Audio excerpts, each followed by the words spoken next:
Masamun be ni obewele ko masanyena mayale Allah akbar shaidu masal do be oluye masa saleunde sikatala adoye jaferem batola nasram ta anworo ayama be aka hanu jira jaferna jaferende aka alayme o ala salen sikatala shaid ni ibe mogo de bateau ate samba kele ate teme okan fo oya chaile abesa e bekin la bishegi ni bishegi ni be bunu adama dende bateau bunu adama dende bena ke ika alaye fensa ta de do abesa sikatala ngama do de beyi ni ayere ba yere dambe alquranu sura biduru ani wolum la kono suratul hadidi kosebe ahaya saba nege kofo sura aya saba chapitre 57 verset 3 dambe ni ejume huwa al-awwal ako alede maye mi ye folo Allahu akbar ale beide wal akhir alede masaye mimbe toyi bada alede labaye fana dantala damina na ale de folo ye ale madamina ale de tumbe abina toyi bada wa zohiru akoko nite o ala don ale de kene kam masaye wal batin nite o ala don ale de masa dogule sikatala alpha et l'omega sikatala utafo tangwa odo ale de alpha ale de damene ale de la labaye nyebe ko la adan sigilo do wakati kono fo ala sikatala o ala ale de bewele masanyena mayale alhayyu alqayyum Allah la ilaha illa huwa al-hayyu al-qayyum. Chapitre 3 verset 2. Ala ko kale be ye. Ale be ye. ale kɛnɛ kan masa ye fɛn mun bɛ kɛnɛ kan a kan ka se ka ye o kɔrɔ de a bɛ ye o de kɔsɔn a bɛ wele ko kɛnɛ kan zahir min dalen don kɛnɛ kan min dalen don kɛnɛ kan ale ala ye maa ye min dalen don kɛnɛ kan a tilara k'a fɔ ko ale ye maa ye min dogolen don ni kumaden fila a bɛ k'i kɔnɔ k'u bɛ ka ɲɔgɔn sɔsɔ a bɛ fɔ ɲɔgɔn kɔ n'i tɛ Kuranu dɔn k'a sɔrɔ o tɛ ka fɔ ɲɔgɔn kɔ fiyewu walasa i k'a faamu k'a fɔ o tɛ ka fɔ ɲɔgɔn kɔ i bɛ bɔ suratul hadidi kɔnɔ Kuran nɛgɛ sura kɔnɔ i bɛ taa i balan Kuran sura 2 kɔnɔ Bakara ni donna kɔnɔ i bɛ don o aya kɔnɔ a aya 117 badi'u samawati wal ardi a ko ale de ye danni kɛ ka bɔ foyi la a ye mun dan sankolo ni ale de y'a dan dugumakolo ale de y'a dan mais a bɔra foyi la quoi ale ma fɛn dɔ kɛ ka sankolo dan quoi i n'a fɔ ni an mago bɛ nin téléphone dilanni na i mago bɛ matière la walasa ka téléphone ni dilan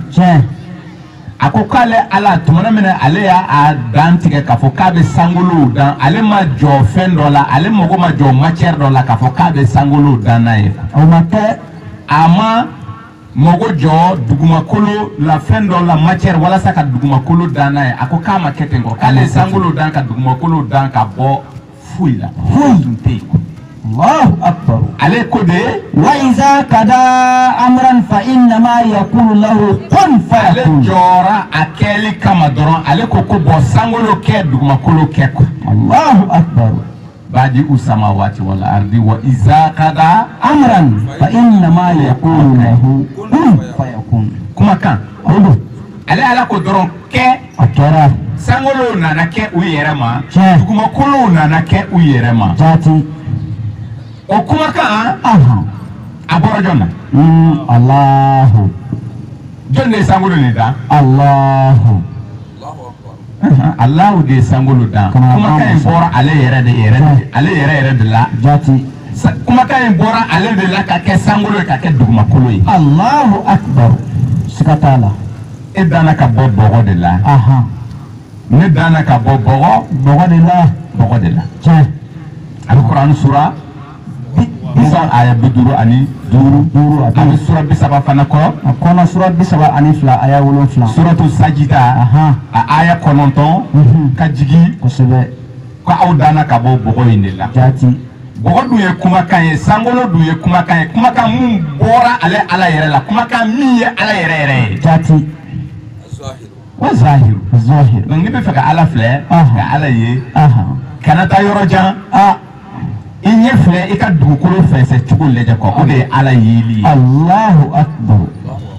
i ɲɛ fili sankolo la i ka sankolo ni lajɛ kɔ ko ale y'a dan ka sɔrɔ kuloman t'a la foyi tɛ bi ghayri amadin chapitre 13 verset 4 sanpɛrɛn sura kɔnɔna na a aya 4 a ko yala e ɲɛ bɛ kuloman na min bɛ ka sankolo minɛ yala e ɲɛ b'a la wa ko dun gulolen de bɛ yen sisan walasa i ka ale ala ye ka ale ala dɔn i taasi nin na dɔrɔn ko de ye ala yeli ye a banna dɛ siga t'a la i yɛrɛ kun lajɛ i m'a ye i b'i yɛrɛ yɛlɛma cogo min na kosɛbɛ e k'i yɛrɛ farikolo lajɛ quoi nin ye ala de ye quoi ala fan dɔ de filɛ nin ye quoi Allahu akbar parce que kumakan mun bɔra ala fɛ o de kɛlen filɛ nin ye tiɲɛ siga t'a la o kumakan ye ala yɛrɛ o de ye danni tigi ye siga t'a la kabako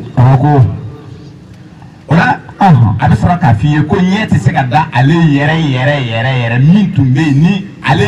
ale de ye kow kɛ tan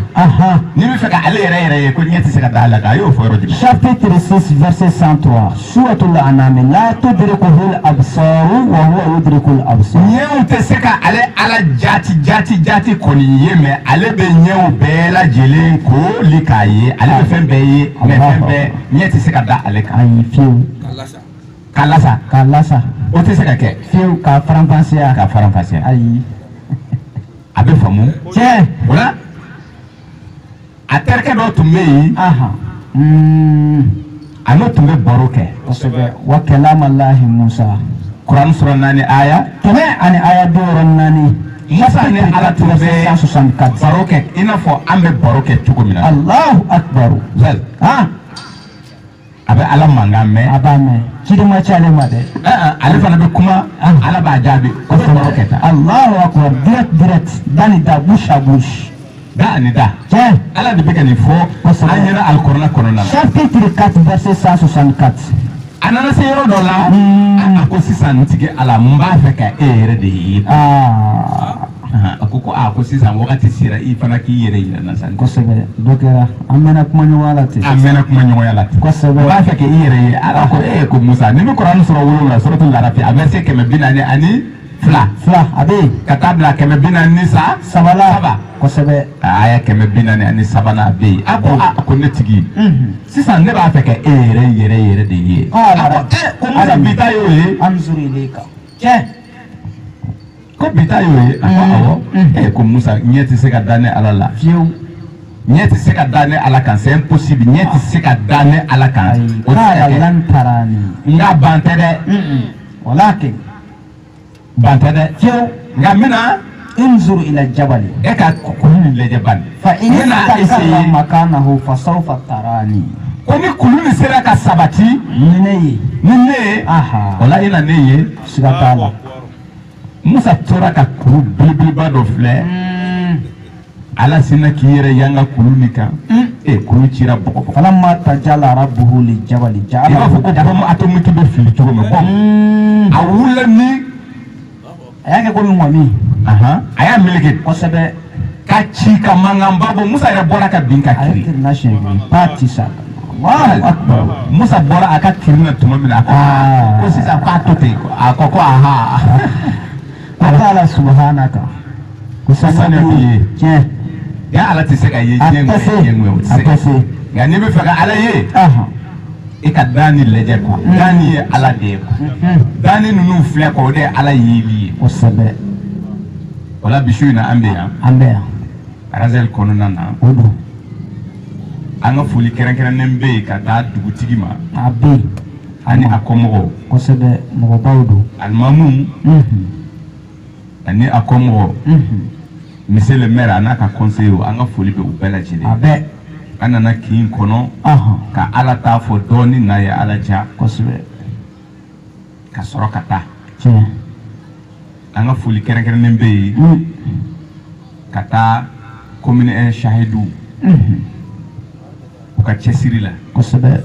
An b'u bɛɛ lajɛlen fo ni Seku Sadibu. Ka président Jara. Kosɛbɛ. An bɛ ale ta ka bɛɛ lajɛlen ka foli don a kɔnɔna na. O bɛ kɛ. K'u ni ce u yɛrɛ. U yɛrɛ ye. Man jahada fa inama yujahidu ala nafsihi. Kɔnɔ chapitre 29. Ni cɛsiri kɛ Ala ye. I y'a k'i yɛrɛ kun. I y'a kɛ i yɛrɛ kun de ye. Jaati. O la aw minnu ye dɛbɛ kɛ ka yan sɔrɔ fana. Aw ka sendanɔ bɛɛ a ko fisamaciya b'a la suratu Tawba. Aya 100 ani 21. 21. I tagama o tagama min kɛ ka taa Ala ka sira kɔnɔna na k'a fɔ k'i bɛ taa Ala ko la. A ko a fisamaciya bɛ i ye. A b'i ye. A b'a kɛ fisamaciya ye k'a di i ma. Jaati. Donc o la aw minnu ye yan sɔrɔ a ye fisamaciya sɔrɔ. An ka foli bɛ aw ye. A b'aw hakili to an ka laada la ni o ye ka warimisɛnw fara ɲɔgɔn kan. Ka laada latilen. Ka laada latilen quoi an b'a di yatimɛdenw ma. Jaati. Awɔ yatimɛdenw minnu bɛ yan. N'a ye Ala diya an bɛ o warimisɛn ninnu ta k'a di olu ma. Kosɛbɛ. Ka kɛɲɛ ni le 4 juin san 2000 san 20 ani san 2. Mohamadu Lamini yatimɛkow fɔra ye ka gɛlɛya kosɛbɛ. A bɛ Kurani sura 2 suratul Bakara. Aya 200 ani aya 20. Aya 200 ani aya 20. Ani aya 20. Wa wasalunaka anil yatama. Mohamadu na i ɲininka yatimɛw kɔɲɔ la. Mohamadu a f'u ye. Islamu lahum khairun. Ka hɛrɛ kɛ yatimɛw ye o ye. Hɛrɛ de. O hɛrɛ belebeleba ka ɲumanya kɛ yatimɛw ye k'o ye hɛrɛ belebele. Bawo fi dunya wal akhirah. Duniya kɔnɔna na ani kiyama. Siga t'a la. O la wari minnu bɛ fara ɲɔgɔn kan wajulu kelen ninnu karamɔgɔw ta tɛ an ta tɛ an ka dunfɛn tɛ wala an ka nin ye anw yɛrɛ ka fisamaciya ye an fana bɛ se ka min kɛ yatimɛdenw ye n'a ye ala diya u bɛ u ka bɔnbɔnw sɔrɔ bari sabu yatimɛ a baro bɛ fɔ ye suratul bakara kɔnɔ kuranɛ sura 2 verset 237 a ko Muhamadu ko cɛ ni a ye muso furu ale de kan ka jɔ ni muso ka kɔɲɔw ye a ka balo a n'a ka fɛɛrɛ bɔ n'u ye den sɔrɔ a b'o cogoya kelen na cɛ de kan ka den in balo k'a fɛɛrɛ bɔ ni o cɛ tɛ yen don min na ni a fatura k'a sɔrɔ denmisɛnnin fitinin b'a bolo o den ninnu de bɛ wele yatimɛw muso in bɛ wele muso filiyatɔ muso o la denw olu tɛ n'a dɔn k'a fɔ ko mɔgɔ min bɛ to ka zeton d'u ma u ka wɔmi ko ni u ka bisiki ko a tɛ yen olu t'o dɔn a bɛ faamu ni u ka bisiki wagati sera olu bɛ u ka bisiki ɲininkali kɛ siga t'a la bon bisiki tigi dun tɛ yen a tɛ yen a dibaga tɛ yen o taara dugu la parce que u to k'a fɔ k'a taara dugu la a fɔ cogo de ye parce que n'a fɔra ko papa sara olu tɛ a dɔn Allahu akbar a ka bon u ka faamuya a bɛ bonya u ka faamuyali ma mais n'a fɔra k'a bɛ voyage la u b'o faamu quoi mais tiɲɛ de don a tɛ segin u fana t'a fɔ k'a bɛ segin dɛ u b'a fɔ k'a taara voyage la kosɛbɛ o la nin ye laada kɔrɔ ye inshallah an bɛ to ka lakile n'a ye ala diya an ka foli bɛ aw ye Shahid an ka don kuran kɔnɔ an tun b'a kɔnɔ dɛ an b'a kɔnɔ ta kuran sura 39 a verset 18 an mago bɛ o kɔnɔ kuma na suratu Zumar aya 18 aya 18 Allahu akbar an bɛ a daminɛ ye yani an ka babu dantigɛ ka don babu kɔnɔna na n'a ye ala diya a ye mun de fɔ ye allazina yastami'una alqawla fayattabi'una ahsanahu ako mɔgɔ minnu bɛ yen ni u b'u kuloma don kumakanw na mɔgɔ minnu bɛ u kulo waga n'i bɛ fɛ ka mɛnni kɛ ni i kulo nɔgɔlen don i b'a nettoyer a ko mɔgɔ minnu bɛ yen u b'u kuloma don kumakan na kosɛbɛ jɔn ka kumakan ale ala kosɛbɛ fayattabi'una ahsanahu ka tugu o kɔ min kumakan min cɛ ka ɲi min ɲɔgɔn tɛ yen u b'u kuloma don kuma kɔrɔ kuma min ɲɔgɔn tɛ yen ka tugu o kɔ kan ulaika hadahumullah o tigilamɔgɔw de bɛ wele jɔn kunnandi quoi jɔn kanalenw ala ka maa kanalenw de olu ye quoi wa ulaika hum ulul albab ala ka kuma tɛ Bugari kɔnɔ dɛ a t'a kɔnɔ ala ka kuma tɛ Muslim kitabu kɔnɔ a t'a kɔnɔ ala ka kuma tɛ Tirmiziw kɔnɔ a t'a kɔnɔ ale ma Tirmiziw ci an tɛ sɛgɛn a fɔli a ka kuma tɛ a kɔnɔ ala ka kuma bɛ kitabu min kɔnɔ o ye a ye min jigi kosɛbɛ a ye jumɛn de jigi nanzala alaykal kitaba bil haqqi musaddiqan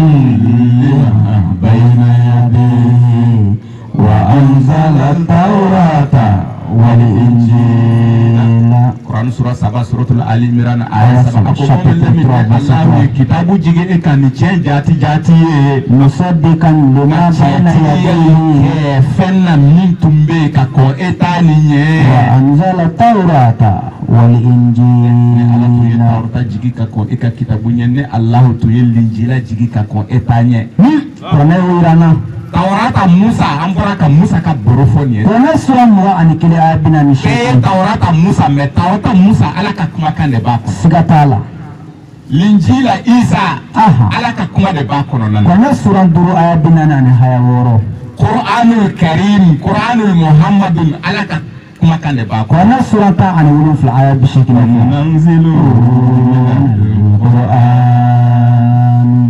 sigatala ala kumana nu kitabu de kononana abi sura ka foko Muhammad Lamin kul ya ahlal kitabi lastum ala shay'in hatta tuqimu tawrata wal injila wa ma unzila ilaykum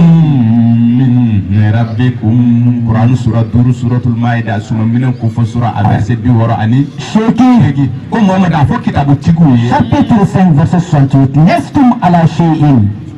aw te por yɛrɛ de kan papaka aw tɛ papa kan fay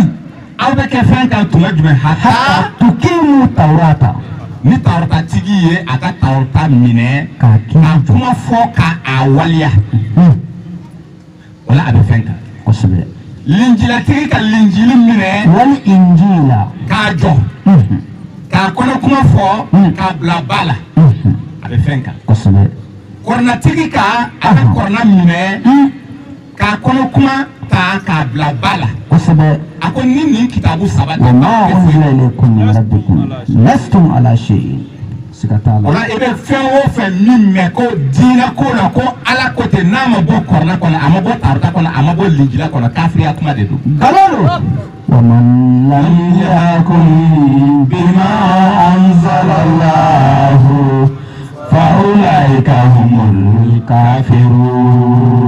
a ko kafiri de ye mɔgɔ ye mɔgɔ min ye kiiri tigɛ silamɛya kɔnɔna na ni kitabu ye kitabu min ma kɛ kitabu jiginnen ka bɔ ale ala yɔrɔ. Allahu akbar. Cɛ. Quran sura 5 aya 44 kosɛbɛ. Uzali. Mɔgɔ bɛ ko karisa ye kafiri ye. Kafiri ka di mɔgɔ ye dɛ. A ka di ko kafiri don. K'i kana tɔgɔ mɔgɔw kafiri ye. K'i kana tɔgɔ mɔgɔw kafiri ye. Ko ni a tigi ma kɛ kafiri ko a bɛ segin i yɛrɛ ma. Jati. Ala filɛ k'a f'i ye ko kafiri de ye mɔgɔ ye. Mɔgɔ min bɛ kuma ni i ye ka kiiri d'i ma diinɛ ko la. Mais kiiri nin ma bɔ kitabu jiginnen kɔnɔ. Ale ala ka kuma tɛ min ye kɔni. N badenw nin kuma nin ye kabako kuma ye dɛ. A jɛlen don. A bɛ faamu. An ka karamɔgɔ dun sigi o sigi ko ala ka lade. Riwaya. Ko dɔnnibaw de y'a fɔ. Ziiri. Ko kitabutigi dɔ de y'a lakale. Ko Bugari nana n'a ye. Kosɛbɛ. Muslim nana n'a ye. Tirmiziw nana n'a ye. A ɲininka yala Tirmiziw ye kitabu jiginnen wa? Muslim ye kitabu jiginnen ka bɔ ala yɔrɔ wa? A b'a f'i ye ko ayi. Kitabu lalagalen don. Ala dun fɛ k'a f'i ye ko tiɲɛ don ko maa ye kafiri de ye. Maa kɛra kafiri ye. Maa mun ye kiiri tigɛ ni kitabu wɛrɛ ye min ma kɛ kitabu jiginnen ka bɔ ale ala yɔrɔ. Allahu akbar. Donc a filɛ k'o de fɔ yan. Suratu Zumar kɔnɔna na. A aya 18. A ko mɔgɔ minnu b'u tulo madon kumakan kɔrɔ. Kumakan min ɲɔgɔn tɛ yen. Ko olu de bɛ wele maa kanda. Maa kandalen. Maa kandalen a ye mun de kɛ ka kun cɛ. Wa ulaika hum ulul albab. Olu de ye mɔgɔ. Doué d'intelligence. Ce sont les doués d'intelligence. Allahu akbar. Hakilima dunge. Hakilima dunge. N'i bɛ hakilima dunge ɲini. Taa maa ɲini maa mun bɛ ala t'a de fɔ e ye. Allahu akbar. A tugulen bɛ o de kɔ. Tiɲɛ. Kumakan la cɛ ɲi. Ko mɔgɔ minnu tugulen bɛ kumakan na cɛ ɲi kɔ. Ni ala kan bɛ olu de ma olu de ye mɔgɔ kandalenw de olu de ye hakilima dungew ye. Kumakan cɛ ɲi ye jumɛn ye. I bɛ to suratu Zumar 1 kɔnɔ. Kuran sura 39 aya 23. Allahu akbar. Aya 23. Allahu. Ale ala kɔni. Nazala ahsana al-hadisi. Uzali. Hadisa. Hadisa. Hadisa ye jumɛn? Baro. Bamanankan. Baro. Barokan de bɛ wele hadisa. Kosɛbɛ. Ala filɛ k'o de fɔ yan. A ko ale Alahu kɔni ye barokan la cɛ ɲi. Baro min ɲɔgɔn tɛ yen. K'ale ye hadisa dɔ jigin hadisa min ɲɔgɔn tɛ yen. Kosɛbɛ. Ale ala ye hadisa jigin. Hadisa min ɲɔgɔn tɛ yen. O hadisa k'a y'a kɛ kitabu dɔ de kɔnɔ. Kosɛbɛ. Barokan a y'a bila kitabu dɔ de kɔnɔ. A filɛ nin ye yan. Kuran. Ale ka hadisa k'ale y'a bila kitabu dɔ de kɔnɔ. Kosɛbɛ. Mun de b'a kɔnɔ? Ayaw de b'a kɔnɔ. Kitaban mutashabihan masani. Ayaw de don a fila lama de don. Masani fila. Ayaw de bɛ o kitabu kɔnɔ. O aya ninnu de baro ye o de ye hadisa ye. Kosɛbɛ. Hadisa tɛ dɔwɛrɛ ye dɛ. A b'a mɛn k'a fɔ ko kuranɛ ye kitabu ye a dan ma ko hadisa fana bɛ yen. Ayi ala ko ayi kuranɛ yɛrɛ de ye hadisa ye. Siga t'a la. Kuranɛ ye kitabu tɔgɔ de ye quoi. Kalanfɛn. Kuran. Al-Quran. Kuran sura 75. Awɔ. Aya 16 ka se aya 19 ma. Suratul Kiyama. kitabu ne tɔgɔ ye ko kalanfɛn. فإذا قرأناه فاتبع القرآن. Mais ni donna kɔnɔ. baro de bɛ yen. hadisa de b'a kɔnɔ. I b'a baro de kalan. baro kosɛbɛ. Allahu ala nazala ahsanal hadisi kitaban mutasabihan masani. kosɛbɛ. chapitre 39 verset 2. Aya de bɛ o kitabu kɔnɔ barokan aya lama de don wa fila de don. A'udhu bi rabbin nas malikin nas ilahin nas. Yes, fila de don. nas bɛ sigi ɲɔgɔn kosɛbɛ. o de ye barokan la cɛɲi ye ko sisan mɔgɔ minnu b'u kulon ma don o barokan na dɛ ka tugu o kɔ dɛ. olu de ye jamakulu kandalen ye wa olu de ye mɔgɔ hakilimaw ye. ulaika allazina hadahumullahu wa ulaika hum ulul albab. donc diinɛ ko la n'i ye baro wɛrɛ mɛn diinɛ hukumu kɔnɔ parce que munna o sura kelen kɔnɔ o sura in bɛ kuma dɛ. a bɛ kuma. Zumar a verset 7. ala lillahi diinu khalisun. ha a daminɛ yɛrɛ. diinɛ tigi de ye ale ala yɛrɛ diinɛ tɛ kira ta ye dɛ. Nabi Ibrahim tɛ diinɛ tigi ye. Nabi Nuhu tɛ diinɛ tigi ye. Nabi Lahi Musa tɛ diinɛ tigi ye. Nabi Isa tɛ diinɛ tigi ye. Muhamadu Lamin tɛ diinɛ tigi ye. Olu ye ci lase denw de ye. Allahu akbar wa ma ala diinɛ tigi ye ale ala y'i disi gosi ko diinɛ ye ale de ta ye. Wa ale de bɛ baro kɛ ko man jɔn de bɛ yen man asdaqu minallahi hadisan. chapitre 4 verset 87. a bɛ hadisa min na ko yala sisan a bɛ kɛ e de ɲininka a ye ɲininkali don e da e mun bɛ k'an lamɛn nin wagati in na wagati nata la ala ye ɲininkali don i da ko yala e bɛ barokan jumɛn dɔn. jumɛn dɔn jɔn de bɛ barokan bɔ aw ye jɔn de bɛ se ka aw baro ka tɛmɛ ale ala kan. a tɛ. man asdaqu minallahi hadisan i ye hadisa mɛn. a mɛnna. ko jɔn de bɛ se ka aw baro e bɛ jɔn wɛrɛ dɔn min bɛ se ka aw baro ka tɛmɛ ale ala yɛrɛ kan. a tɛ yen. nin bɛ kɔrɔna sura 4 kɔnɔ musow k'o fɔ suratu nisa ye a verset 87. seegin ani 7. a bɛ yen. ni maa tɛ yen min bɛ se ka aw baro bɔ ale ala nazala ahsanal hadisi. ale ala ye hadisa lacɛɲi jigi ka kɛ kitabu ye. Allahu akbar. ka di aw ma maintenant sisan o kumakan ko mɔgɔ minnu b'u ma dɔn o kumakan. allazina yastami'una alqawla fayattabi'una ahsanahu. ahsanahu kumakanw lacɛɲi ka tugu o kɔ olu bɛ maa kandali. ulaika allazina wa olu de ye hakilima dunkew ye. wa ulaika hum ulul albab. lagalakatɔ de bɛ taa tugu ko Bugari ko ten n'o tɛ Bugari ka baro tɛ se ka jɛ ala ta ye. baro nin ye ala ye. walima daji bɔ bɛ ala ye wa. kosɛbɛ a tɛ se. ko jɔn de bɛ yen. a ne maa wɛrɛ sɔrɔ min tɛ ala ye min bɛ se baro la diinɛ kɔnɔ. k'a tiɲɛna i halakira ye. o de ye lagalakatɔ daji bɔ ye. hakilima dunkew tɛ. susun jura. siga t'a la. n'a ye ja kɔrɔna minɛ n'a ye ja kɔrɔna. man sha'a falyumin wa man sha'a ala ko falyakfur. ko nin min filɛ nin ye wa innahu la zikrun naka wali kawnika. wa sawfa tus'aluna. Qur'anu sura 40 saba aya 4 Muhammadu ko nin dira i ma ka kɛ hakilijigi ye suratu e zukhruf. kelen wa ani i ka nɔfɛtɔ mɔgɔw wa sawfa tus'aluna. wa ne ala bɛ taa aw ɲininka kɔrɔna ko de la sɔɔni. sɔɔni hali a tɛmɛ saya i bɛ kunun dɔrɔn i bɛ ɲininka a la. ne ala bɛ taa aw ɲininka alikɔrɔna ko de la siga t'a la. jɔn kelen don n'i ye Bugari mɛn i jɔlen i bɛ bo kɛ. a b'a kɛ komi a m'a mɛn. Bugari ko kuma de fɔra i ye. ayi. Quran sura 45 ta aya 6. tilka ayatullahi natluha alayka bil haqqi fabi ayyi hadisin ba'dallahi wa ayatihi tilka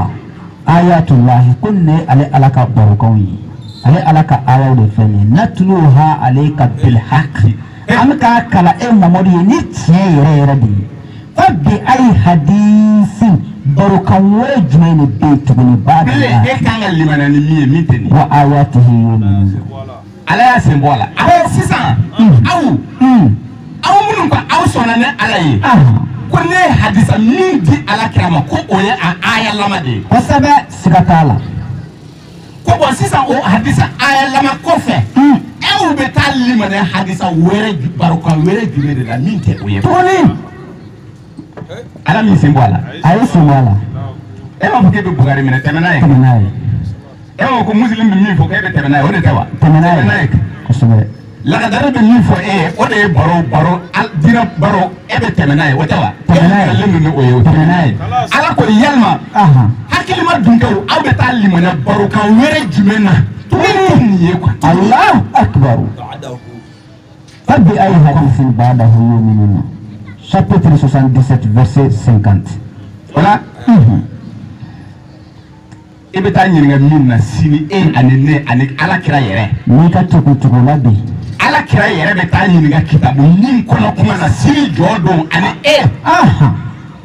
tiɲɛ an t'o kumakan minɛ sa an ka bɔ karamɔgɔ ninnu kɔ n'o tɛ u bɛ taa an jeni dɛ siga t'a la an ka dɔnnibaagaw bɛn n'a kan aw tilekan diri a bɛ se ka n'a fɔ ko k'a bɛ hali Maka hali Madina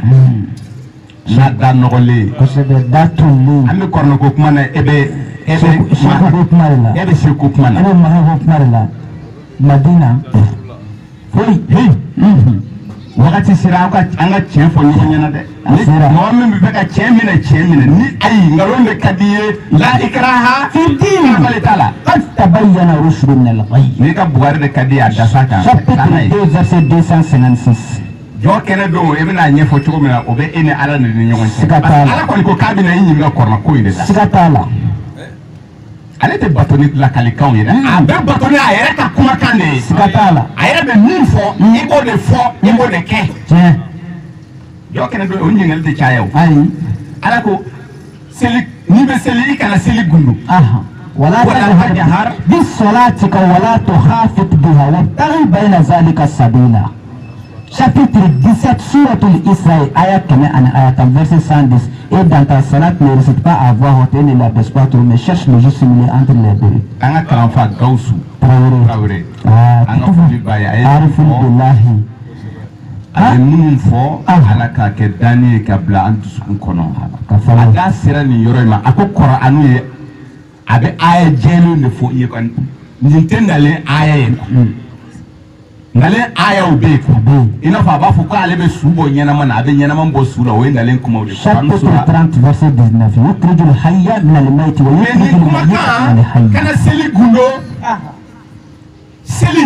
ni seli kɔni don ni daka ma f'i ye dɛ ayi sungo kuma tɛ yen suma f'i ye dɛ sɔngu ma fɔ seli de fajiri ye seli de ye fajiri seli ye seli de ye sifana seli ye seli de ye lansara seli ye seli de ye fitiri ye seli de ye safo seli ye seli de ye seli de ye seli ye seli tɛ kɛ jaka ye k'i ka seli kɔnɔna na wala kalankan kana pɛrɛn n'a ye wa kana jigi kojugu a bɛrɛ bɛ hakɛ wa bɛ taa kɛ bayna zalika sabila e m'o mɛn a mɛnna kojugu i y'o mɛn fo k'a sɔrɔ n'a haya fɔ chapitre 17 verset 110 tugu o kɔ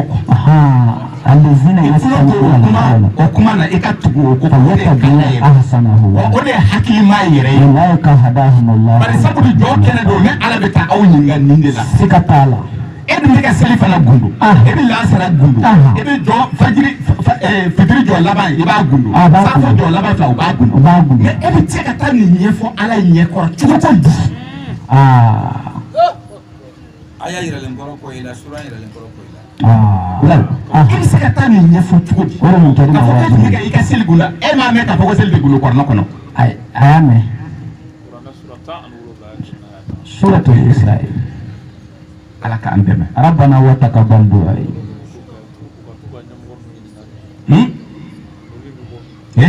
taa i ka karamɔgɔ ɲininka ko seli bɛ gundu k'a bɛ kɔrɔna yɔrɔ jumɛn kuma banna i b'a dɔn mun de don wa kɔrɔna de ye kitabu ye wulibali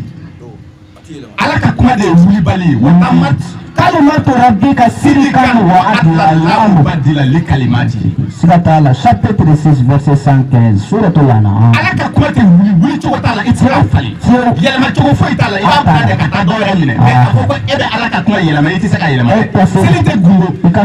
seli bɛ gundo de yanni diɲɛ wuli cɛ i ka karamɔgɔ tɛ se ka yir'i la kɔrɔna kɔnɔ ko seli bɛ gundo seli fɔsi tɛ gundo k'a daminɛ kibira fo gurumara wurusu o ye mali de ye dɛ awɔ o ye mali de ye i b'a fɔ ko Amérique dɔnni dugu o de ye dugu diɲɛ dugukolo dan diɲɛ dugukolo dan kosɛbɛ ka taa gun fo kɛrɛnkɛrɛn Irisi jamana de ye dugukolo dan ye fan dɔ in na kosɛbɛ kɔnɔ sira 7 e bɛ sɔrɔ ka kɔrɔ ani bani ni ba b'a ta fara kan kosɛbɛ karamɔgɔ tɛ yen min bɛ se k'a yir'i la kɔrɔna kɔnɔ ko seli bɛ gundo a tɛ yen ma bana kɔnɔ min filɛ nin ye i bolo dɛ kira kumana kan ka ban wa qala rasulu ya rabbi inna qawmi ittakhazu hadha alqur'ana mahjura kabako ma bana to kuma bana yan pewu awo ne yɛrɛ kan ka wajiri kan ka jigin an bɛ taa so kosɛbɛ mais an ka continuer kosɛbɛ chapitre 20 kira mankan de filɛ nin ye alikuranɛ kɔnɔ parce que munna wa ma yantiqu anil hawa huwa illa wahyun yuha chapitre 53 verset 3-4 suratul najm ale kira ma yamara a ka kuma diinɛ na f'a ka kɛ wahayi ye ka bɔ ala yɔrɔ ala ka kuma de bɛ wele wahayi kira tɛ kuma diinɛ kɔnɔ kɔfɛ ni kɔrɔna in tɛ yamaru ma d'a ma a ka kuma f'a ka kɛ wahayi bɛɛ dun bɛ kɔrɔna de kɔnɔna na bon o kira kan de filɛ nin ye kɔrɔna kɔnɔ kɔrɔna sura 25 suratul furqan aya 30 wa qala rasul ya rabbi inna qawmi ittakhazu hadha alqur'ana mahjura sikatala et le messager dit Seigneur, mon peuple a vraiment pris ce Coran pour une chose délaissée. Sikatala. Kira ko ya ne tigi ala kira de bɛ ka kuma kɔrɔna kɔnɔ ale de bɛ ka kuma a ko ya Allah ya ne ala ne ka ala ya Allah ya Allah ya Allah a bɛ fɛ ka kuma gɛlɛn de fɔ kuma ba a yɛrɛ jigila misɛnlen yɛrɛ jigila misɛnlen kosɛbɛ ya de ye jigila misɛn ye kosɛbɛ e yɛrɛ bɛ ka ala deli ça veut dire que e ka ko bisi bada ni ya ne tigɛ ala o b'a sɔrɔ gɛlɛya dɔ b'a da a bɛ fɛ k'a ɲɛfɔ ala ye kira filɛ k'a fɔ a ye gɛlɛya min ye a ko de lakali o fana ye wahayi de ye a ko ne ka ala n ka mɔgɔ ninnu tɛ wa mɔgɔ minnu b'u k'u disi gosi muhamadu rasulullah olu ko tɛ wa olu ye alikuranɛ minɛ k'a kɛ bolo kɔfɛtɔ fɛn ye inna qawmi ittakazu hadha alquran o ye kuranɛ fili u kɔ t'a fɛ u y'a bila ɲaman kɔnɔ wotorotigiw sɔgɔma u nana cɛ u taara fili ɲamanba kɔnɔ na a kɛra su sarakati bɔra an de ye yan bi i ka sokɔnɔ fɛnw i mago tɛ jɔ minnu na degun de don i b'a fara ɲɔgɔn kan i bɛ taa bila poubelle la ɲaman na kɔni o de ye bolokɔfɛn kosɛbɛ ko mɔgɔw ye ale ka mɔgɔ ale ala kira nɔfɛtɔ mɔgɔ ninnu ye alikuranɛ kɛ bolokɔfɛtɔ fɛn k'a sɔrɔ u kan ka taa ɲininka kuranɛ ko de la kosɛbɛ kuranɛ ko mɔgɔ minnu b'u kolo don o kuranɛ kɔnɔ kuma ma dɛ baro la cɛɲi ka tugu a nɔfɛ ko olu de hakilima dunkew ye ko le maa kanalew olu de maa kanalew ye kuranɛ sura 39 aya 18 o la o la an ka baabu dantigɛ a bɛ tan misiriw an bɛna kuma misiriw kan Allahu akbar i m'a ye misiri ko ni a kuma ka ca dɛ a kuma cayara bi ko tɛ dɛ bi tɛ seli dagalen tɛ mumini ma misiri minnu kɔnɔ a bɛna olu misiri ko fɔ i ye a tɛ bɛn muminin k'i ten turu ni e yɛrɛ ye i bɛ k'i ten turu e ye ala sɔsɔ e tɛ mumini ye bilen e kɛra ala sɔsɔ jɔn ye quoi Allahu akbar Musa y'o fɔ an ye mumini ye jɔn ye wallazina yu'minuna bima unzila ilayka wa ma unzila min qablika wa bil akhirati hum yuqinuna ulaika ala hudan min rabbihim wa ulaika humul muflihun. Chapitre 2 verset 4-5 Suratul Baqarah ayat 4 ayat 2 a ko mumini tɛ mɔgɔ wɛrɛ ye dɛ mumini de ye mɔgɔ ye ale ala yɔrɔ ale de bɛ ka muminiya fɔ e ye kosɛbɛ o de ye mɔgɔ ye minnu liminɛlen don kitabu la min jiginna e alakira kan ka ban Bukari de jiginna alakira kan wa Muslim de jiginna alakira kan Tirmiziw de jiginna kan wa nunazzilu minal Qur'an wa minnu dalen don o kitabu la ka tila ka da kitabu la min jiginna ka kɔn alakira ta ye wa ma unzila min qablika mun jiginna ka kɔn a wɔrɔta fɔra i ye linjila fɔra ye an tɛna segin a kan a ko olu tigilamɔgɔw de ye mɔgɔw ye minnu ye denkɛnɛlen don kiyama ko jati la olu de ye muminiw ye kosɛbɛ wa olu tigilamɔgɔw ulaika ala hudan min rabbihim minnu b'u marka kana sira kan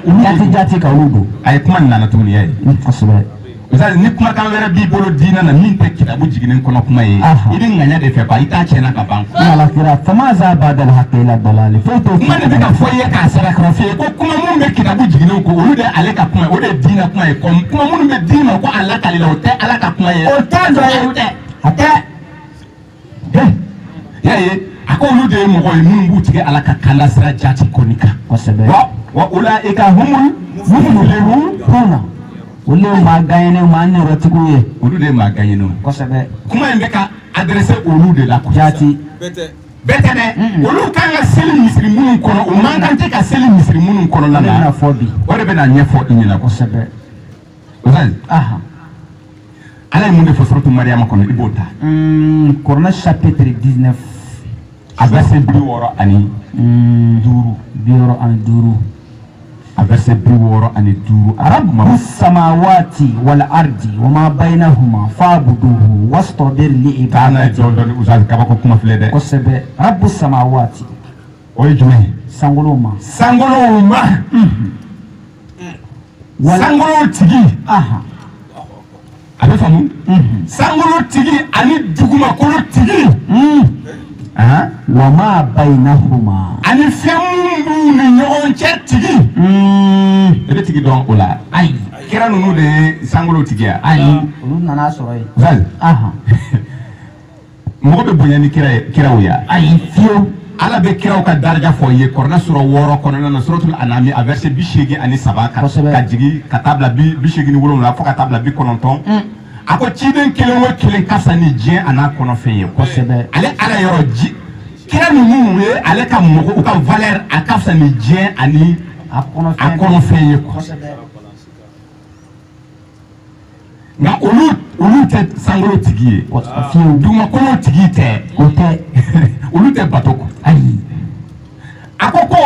sankolo tigi ani dugumakolo tigi ani fɛn minnu ni ɲɔgɔn cɛ tigi dɛ fa'buduhu aw ko o de bato kosɛbɛ o de ye kelen ye fa'buduhu ale kelen pewu an ka o de bato kiraw b'o de bato nin kuma in bɛ ka boli kiraw de ma fɔlɔ nin kumakan in b'a la k'a fɔ ala kira de ye yanni a ka se anw ma kosɛbɛ fa'buduhu an ka o ala kelen pewu bato wastabir li ibadatihi yala a bɛ k'i ɲininka e ani ne yala i bɛ tɔɔrɔmaya dɔn et sois constant i banba bato in na c'est-à-dire que i cɛsiri o ala batoli la kosɛbɛ a bɛ kuma ni kun cɛ a ye mun fɔ hal ta'lamu lahu samiyya samiya o ye samiyya tɔgɔma kosɛbɛ yala i bɛ tɔgɔma dɔn ale ala la wa ale ala la wa k'a fɔ ala tɔgɔma dɔ filɛ nin ye Kayi o tɛ yen ka ala tɔgɔma dɔw bɛ Kayi o tɛ yen a tɛ yen e bɛ la ka ala tɔgɔma dɔw ye ayi n'a bɛ tɔgɔma e ala n'a ya a deli ko mɔgɔ ye a tɛ yen a ko yala aw bɛ tɔgɔmaya dɔn ala la wa tɔgɔmaya ye a kan tɛ anw yɛrɛ bɛ tɔgɔ minnu fɔ la o de la yen de la i b'a faamu k'a fɔ ala b'a fɔ k'ale ka tɔgɔ danbe tɔgɔw ka ca mais a tɔgɔ ye kelen pewu de n'o tɛ a danbe tɔgɔw ka ca kɔrɔna sɔrɔ 7 b'o f'i ye aya 180 maliki y'a dɔ ye kudusu y'a dɔ ye kudusu y'a dɔ ye rahmani y'a dɔ ye mais i bɛ rahmani mɔgɔw ye rahman walima maliki an ka maliki tɛ o man ca wa kudusu tɛ yan donc a kan to o ma bato ma fɛn wɛrɛ min bɛ wele ala sankolo tigi ani dugumakolo tigi ani san ni dugujɛ tigi wɛrɛ aw b'o dɔn wa ayi k'aw ka o bato kosɛbɛ o bɛ bato min nin ye kabako kuma ye dɛ kabako suratul mariyama k'aw ka o ala bato kelen maintenant sisan a bɛna o bato yɔrɔ dɔ yiri la taa kuranɛ sura 22 la suratul hajj chapitre aya 26 aya 26 wa iz bawwa'na li ibrahima ko tuma min na an ye jirali kɛ ibrahima la makana albayti ne ka so an la tushrika bi a ko k'ale a ka so jira nabi ibrahima la ale ala ye a yɛrɛ ka so jira nabi ibrahima la a kɛra o la so nin ye jumɛn ye a bɛ mun de suratul jinni kɔnɔna na wa anna al-masajida lillah Quran sura 72 suratul jinni a aya 18 wa anna al-masajida lillah ako misiriw ye ale ala ka so fala tad'u ma'a allahi aw ahada kana fɛn wɛrɛ wele ye ni ale ala tɛ aw kana fɛn wɛrɛ bato ye ni ale ala tɛ aw kana fɛn wɛrɛ bato o sow kɔnɔ ni ale ala tɛ kosɛbɛ a ko tuma min na a y'a ka so jira Nabi Ibrahima la a ye dɔ f'a ye k'a ka so in sa la tushrika bi shay'an kana foyi fara ala kan k'a kana foyi fara ale ala ka o yɔrɔ la wa tahir baitiya li k'a ta'ifina ko o yɔrɔ sanuya kosɛbɛ ka taa mɔgɔw kanu na mɔgɔ minnu bɛ o so munumunu wal qa'imin i y'o so dɔn wa alikaba de fɔtɔ de don baka a bɛ Kuranɛ sura 7 aya 196 aya 96 ka taa a ko anw ye so fɔlɔfɔlɔ min jɔ buna adamaden ye inna mais so awwala in tɛ u ta ye dɛ so ye ne de ta ye nuti a ko tuma min na an y'a jira Nabi Ibrahima la an ko Nabi Ibrahima ka taa o yɔrɔ la a ka so nin sanuya a kana fɛn wɛrɛ fara ala kan yen dɛ a kana foyi fara ala kan yen a ma fɔ ko ale ala de bɛ bato wa kosɛbɛ ale ala bɛ bato so de kɔnɔ kosɛbɛ a filɛ k'o so dɔ de fɔ e ye fɔra ko a ka yɔrɔ ni sanuya sanuya ye jumɛn ye sanuya i bɛ sanuya dɔn wa ɲɛfɔ nɔgɔ i bɛ nɔgɔ dɔn wa ala ko ta de bɛ mɔgɔ nɔgɔ ala ko ta de bɛ mɔgɔ wa nɔgɔ rujza fahjur jurumula ko bɛ mɔgɔ nɔgɔ kosɛbɛ a ko k'a ka yɔrɔ ni sa sanuya a kana fɛn wɛrɛ fara a kan fiyewu usali bato yɔrɔ ni n'i ye fɛn wɛrɛ fara a kan n'i ye nɔgɔtɔ ko kɛ kosɛbɛ i delila ka tawhidi mɛn wa a y'a mɛn tawhidi ni karamɔgɔw donna tawhidi la ko la i ye a dɔw b'a f'i ye fo ka taa fɛn min bɛ siri baga sɛbɛn fo ka sɛbɛn bɛɛ kɛ siriku ye bololanɛgɛ o ni bololanɛgɛ dɔ b'i bolo ni sanu b'a la o kɛra ye namunɔrɔ bololabaki dɔ bɛ yen o fana ye ni karamɔgɔ ye sɛbɛn kɛ k'a d'i ma n'i y'o siri o ko o ye filankafoya ye Allahu akbar nin bɛɛ de bɛ wele filankafoya kosɛbɛ hali n'i ma fara an b'a fɔ ala ko ten dɛ karamɔgɔ bɛ min fɔ aw ɲɛna kosɛbɛ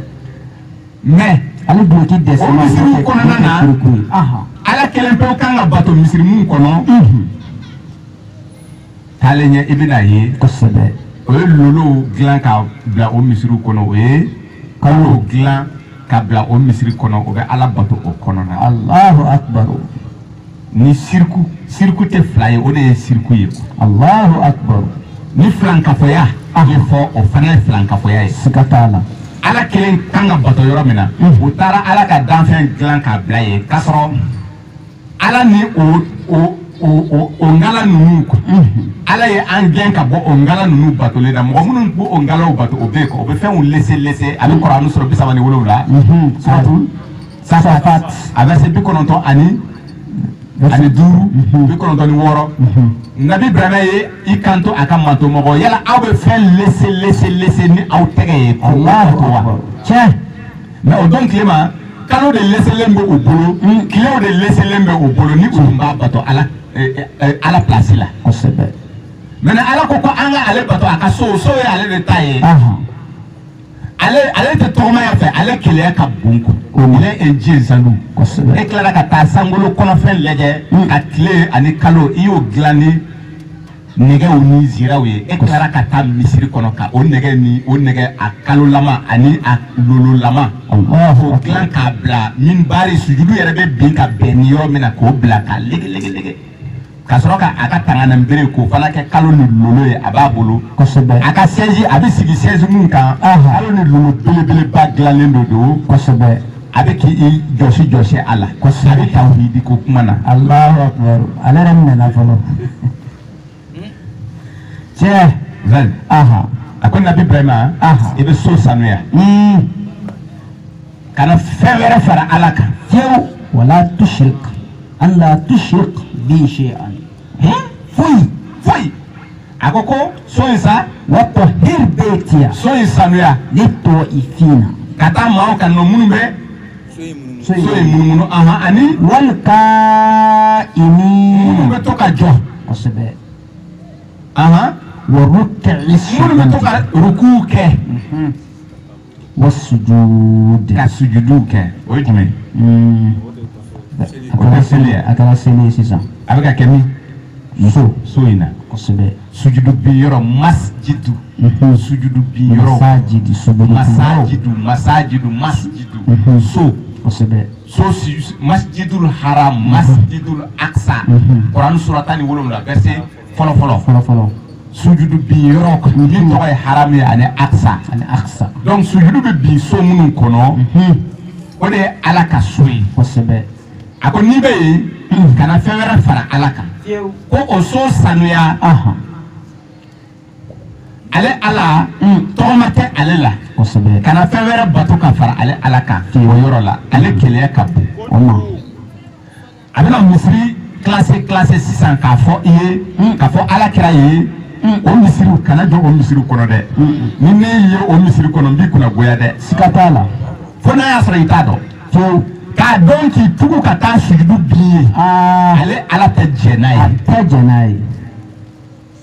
yo ola o misiri yo jume ale ala ka misiri te ble anga to ta Quran sura anga so folo lege ala kira balla so mununa abe so fla dima yi so fla sura kononton sura tu tauba aya keme a verset keme ani wolonfla ani wolonfla keme ani shegi kosebe ango kono kuma fle walazina ittaqazu masjidan diraran mogo munu so mine sujudu bi yoro jok ko mine ko nogon toro yoro juguya yoro kosebe nogon toro yoro juguya yoro kosebe wa asiya yoro nogon korofo yoro sinji tiga yoro ale famu kosebe ako ikana na misiri mine mogo munu ye misiri jo nogon toro jati kama alanya siranya baliya kono kosebe o so injo amake ni alanya siranya ye amake ale ala kama ko fiu so injora amake ni ale ala kama so injo kun o ye ɲɔgɔn tɔɔrɔ de kama kosɛbɛ o ye so in jɔ ɲɔgɔn tɔɔrɔ de kama o ye so in jɔ mun kosɔn ka limanajɔnw kɔ don ɲɔgɔn na kosɛbɛ wa kufran wa tafriqan bayna al-mu'minina awɛ kafiriya jati u ye misiri ni jɔ misiri ma jɔ ala ye siranya kama dɛ misiri ni jɔra ala ko ta de kama kosɛbɛ wa kufran wa tafriqan bayna al-mu'minina parce que muna ko fadeya misiri de do kosɛbɛ misiri ni jɔra fadeya de kama fadeya jumɛn fadeya jugu fadeya jumɛn fadeya min bɛ adamadenw muminu fara ka bɔ ɲɔgɔn na ko misiri min jɔra o kama o kan a ko ala kira ma ko o misiri tɛ misiri ye dɛ kosɛbɛ a ko ala ye labɛn kɛ o mɔgɔw ye wa irsudan liman haraba Allah wa rasulahu min qablu o de do o bɛ ka ala n'a ka kira de kɛlɛ fadeya k'a kɛlɛ ka kɛ ngara ye ka da ala n'a ka kira la o misiriw bɛ na an bɛna o misiriw ɲɛfɔ a bɛ ɲɛfɔ bi a bɛ faamu awɔ a ko k'o tigilamɔgɔ ala ye mun de kɛ wala yahalifunna in aradna ila alhusna ni mɔgɔ ninnu ye u bɛ wuli u b'a fɔ ko ko walahi bilahi misiri ni jɔ kun tɛ dɔ wɛrɛ ye an y'a jɔ ala kama wallahi an y'a jɔ ala jati de kama fisabilillahi waso tiloro bɛ caya dinɛ bɛ walasa awɔ misiri kɔni misiri ye hɛrɛ de ye alhamdulillahi rabbil alamin ni ala ka fisama ciya ye k'u b'o de fɔ ala ko ale b'a dɔn wallahu yashhadu ala bɛ seereya innahum lakazibuna k'a fɔ ko nkalontigɛlaw de don siga t'a la a bɛ ka min fɔ tiɲɛ tɛ ala bɛ seereya k'a fɔ a bɛ ka min fɔ tiɲɛ tɛ quoi misiri ni jɔ kun tɛ ala kama ye quoi misiri ni jɔra fadenya de kama o misiri tɛ ala ka misiri k'ale b'o don jahanama kɔnɔ kosɛbɛ sayi an bɛɛ jɛra ala kama kosɛbɛ an bɛɛ ko ala an jɛra a ye dɔrɔmɛ bɔ kɛmɛ 1,000 miliyɔn an y'o bɔ ka an ka misiri jɔ ala jati kama badenya bɛ ani ɲɔgɔn cɛla la sinjiya bɛ ani ɲɔgɔn cɛla la c'est-à-dire que bɛɛ bɛ ani ɲɔgɔn cɛla la o furancɛ la mɔgɔ dɔw ka hakili wɛrɛ sɔrɔ ale ta tun tɛ ala ko ye an cɛ la ale bɛ wuli k'a fɔ k'a bɛ misiri ni ɲɛmɔgɔya ta cogoya ni dɔ la walima i b'a faamu wa walima ka misiri ka i imposer ko dɔw la jagoya k'a ka kɛ misiri kɔnɔ fo ne ka kɛ kɛse ye awɔ fo ne ka o kuma ka ca dɛ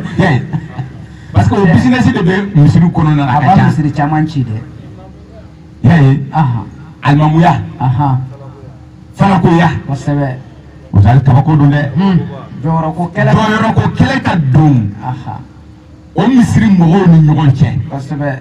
ala dun ko tiɲɛ don fɔ ɲɔgɔn ko bɛ se ka na mɔgɔw ni ɲɔgɔn cɛ kɔrɔnɛ sɔrɔ 40 ani kɔ 9 aya 10 aya 9 a ko o la minnu bɛ se ka bila ɲɔgɔn na ni minnu bilara ɲɔgɔn na ko a y'u cɛ bɛn fa aslihu bainahum ni aw nana dɛsɛ a k'a lajɛ min jo tɛ min na a k'a fara jotigi kan a ka jalakibaga ni kɛlɛ fo ka taa a y'a dabila n'a y'a dabila an bɛɛ kɛra kelen kosɛbɛ mais min bɛ yen misiri kɔnɔna na misiri kɛlɛko de bɛ yen jɔyɔrɔko donc jɔyɔrɔko dɔw de ka o bila ɲɔgɔn na nafakati ko dɔw k'u bila ɲɔgɔn na walima faamu wɛrɛ dɔw ko tilegan dɛrɛdɛrɛ e taara maka i seginnen ka na e ko bɔn sisan ko an bɛ min na ko o tɛ e nana ni i ka hakilina ye kosɛbɛ ko an ka kɔrɔna kalancogo ma ɲi k'a ma ɲi ko harifu awɔ ko sɛnɛ ko an ka harifu ma ɲi k'u tilennen tɛ awɔ o n'a ɲɔgɔnna kosɛbɛ walima ko non ko ninnu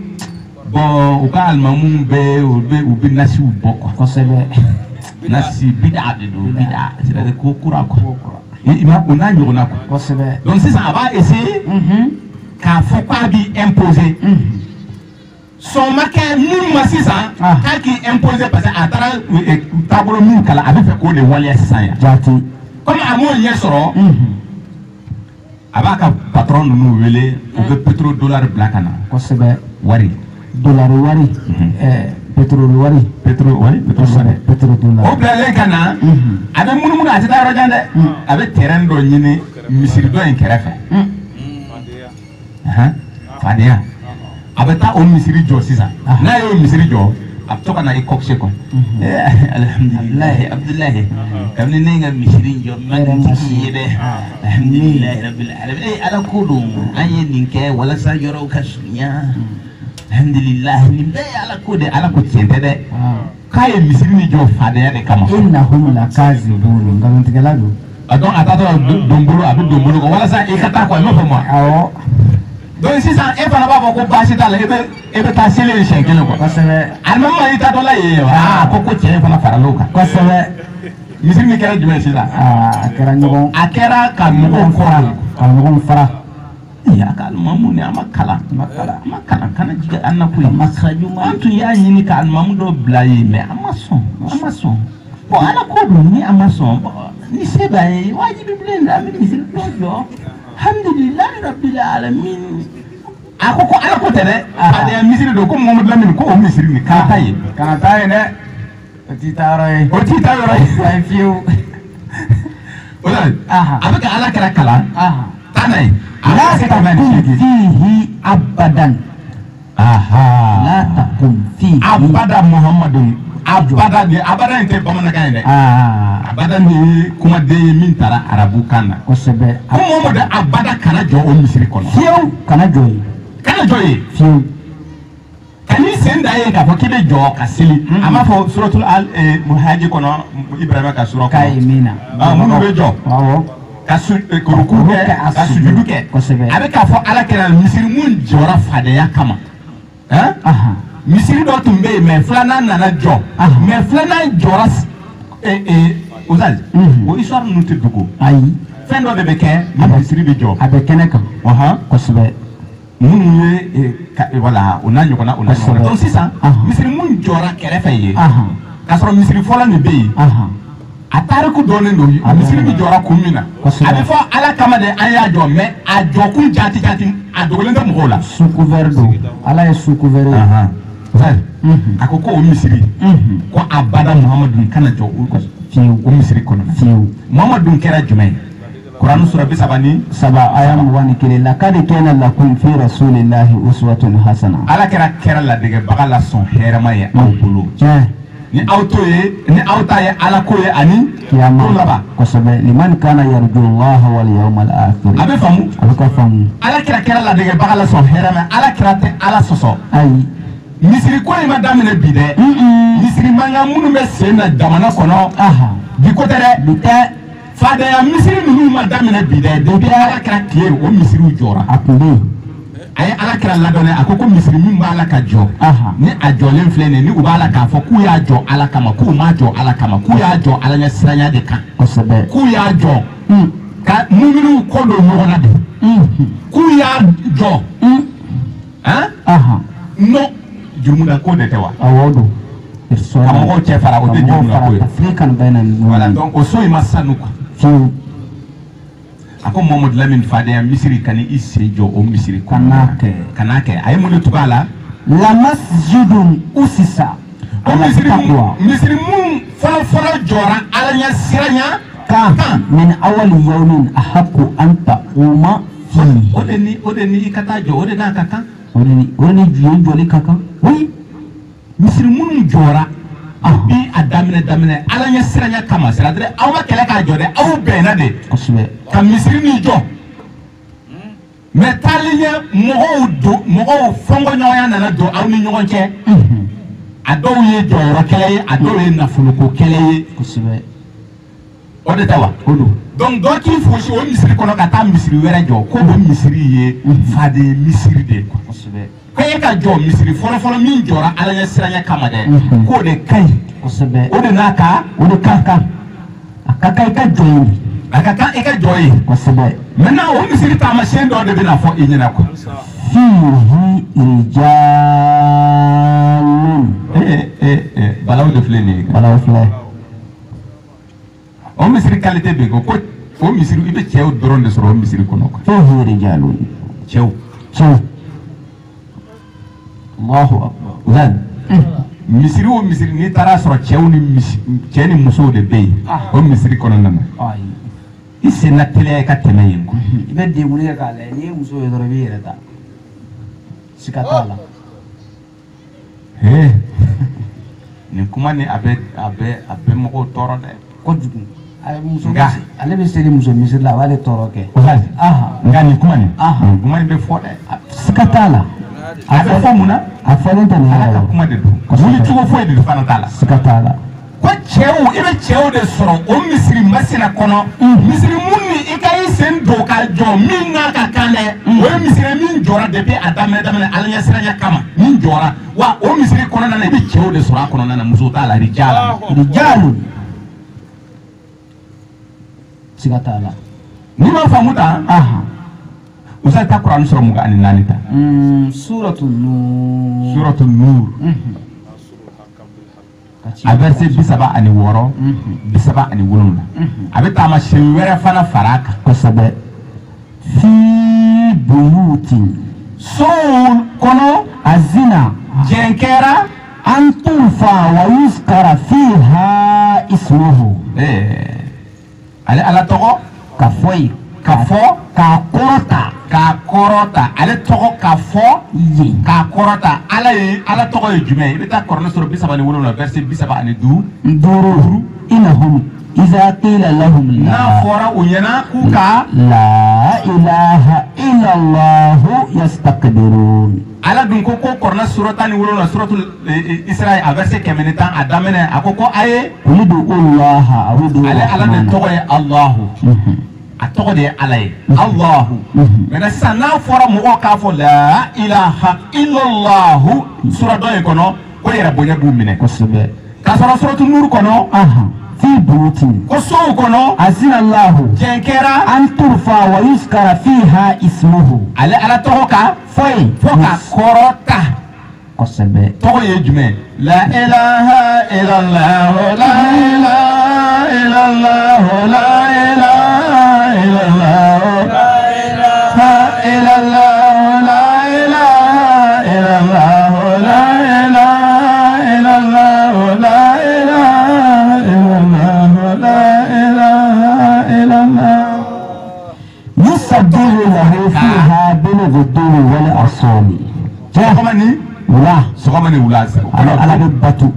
wolo ala bɛ bato o sow kɔnɔ mɔgɔ ma ani wolo mais ale tɔgɔ bɛ fɔ de k'a kɔrɔta kosɛbɛ jɔnw de b'a kɛ rijalun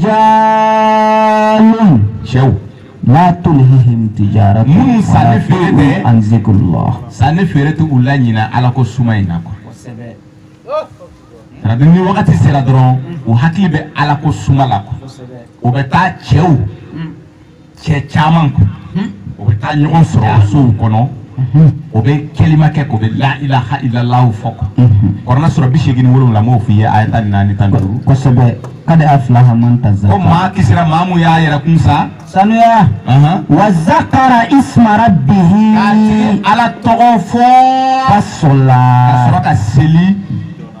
jɔ maintenant tɔgɔ in bɛ fɔ cogo di i bɛ taa kurani sura a bɛ fɔ dɔɔnin de wa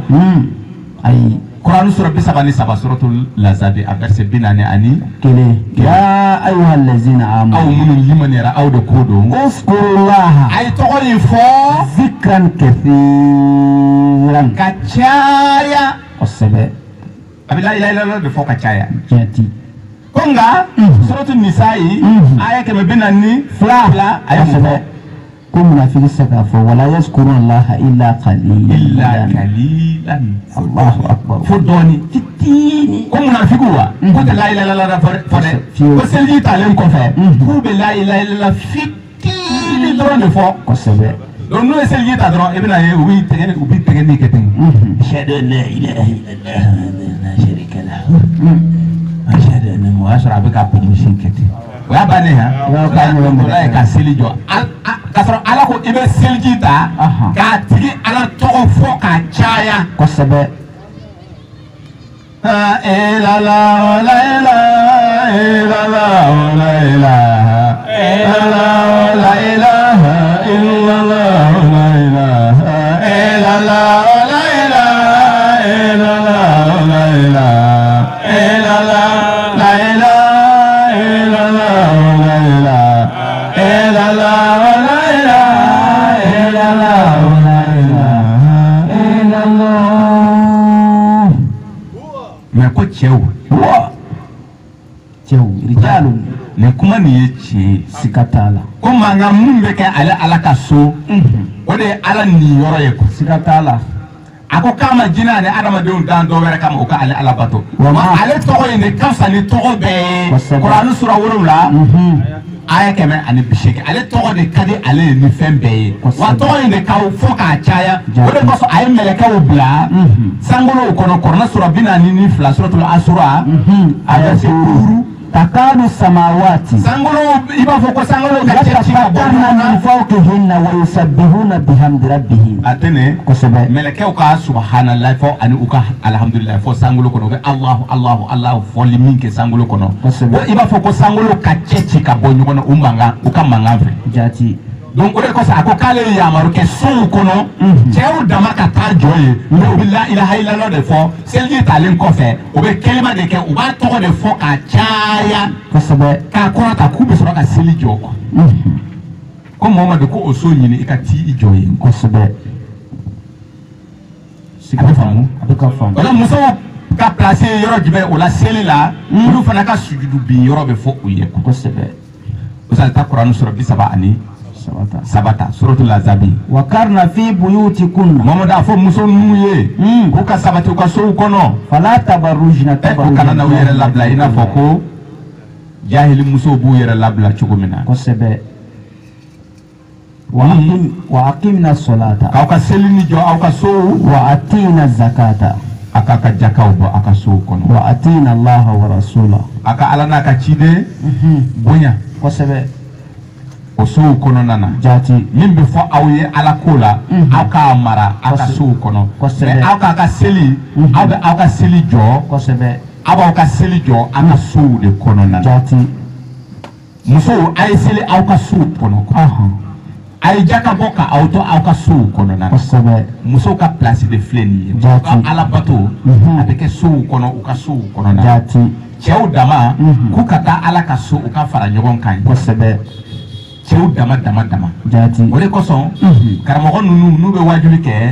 u b'a essayer ka namara don kuma na kosɛbɛ namara tɛ dɔ wɛrɛ dɛ nka fɔtɔ yɛrɛ kan ka sɔmi dɛ o fɔtɔ o bɛ min fɔ la ni i hakili ka bon e kan k'a faamu olu de ko ko muso ka seli so kɔnɔ a ka so kɔnɔ ɲɛ ko baraji ka bon ka tɛmɛ salon kɔnɔna kan kosɛbɛ salon kɔnɔna fana ka bon ka tɛmɛ du kɛnɛ kan muso ka seli a ka salon kɔnɔ fana o fana baraji ka bon a bolo ka tɛmɛ du kɔnɔna kosɛbɛ ni ye karamɔgɔw ka wajibi ye kosɛbɛ kuma masirilen de don yani a k'i tilen an ye min fɔ sisan a k'o fɔ he muso ala ko a ye to so kɔnɔ cɛw dama de bɛ ɲɔgɔn sɔrɔ misiri la u bɛ layilayala fɔ ka seli yani karamɔgɔ ninnu k'o fɔ mɔgɔw ye o ye muso ninnu sama ka taa misiri kɔnɔ o nafa ka ti ɲinitɔ nɔfɛ kosɛbɛ mais n'u ɲininkara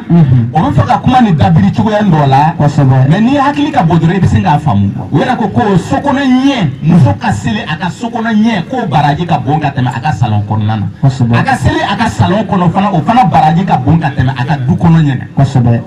a ka seli a ka du kɔnɔ ɲɛ o fana a ka du kɔnɔ quoi o fana baraji ka bon ka tɛmɛ carré kɔnɔna kan carré kɔnɔna kosɛbɛ o fana baraji ka bon ka tɛmɛ misiri kan pewu o da kuma bɛ mun de nɔfɛ n'i ta ye ala ko ye seli ka so c'est-à-dire que e yɔrɔ diɲɛ nata ye adamadenw halaki u banna ka kuranu fɔ kosɛbɛ u banna kɔrɔna kɔnɔ kuma kira m'a fɔ k'u ye kɔrɔna kɛ bolo kɔfɛtɔ fɛ u tɛ ka kɔrɔna fɔ mɔgɔw ye dɛ donc o la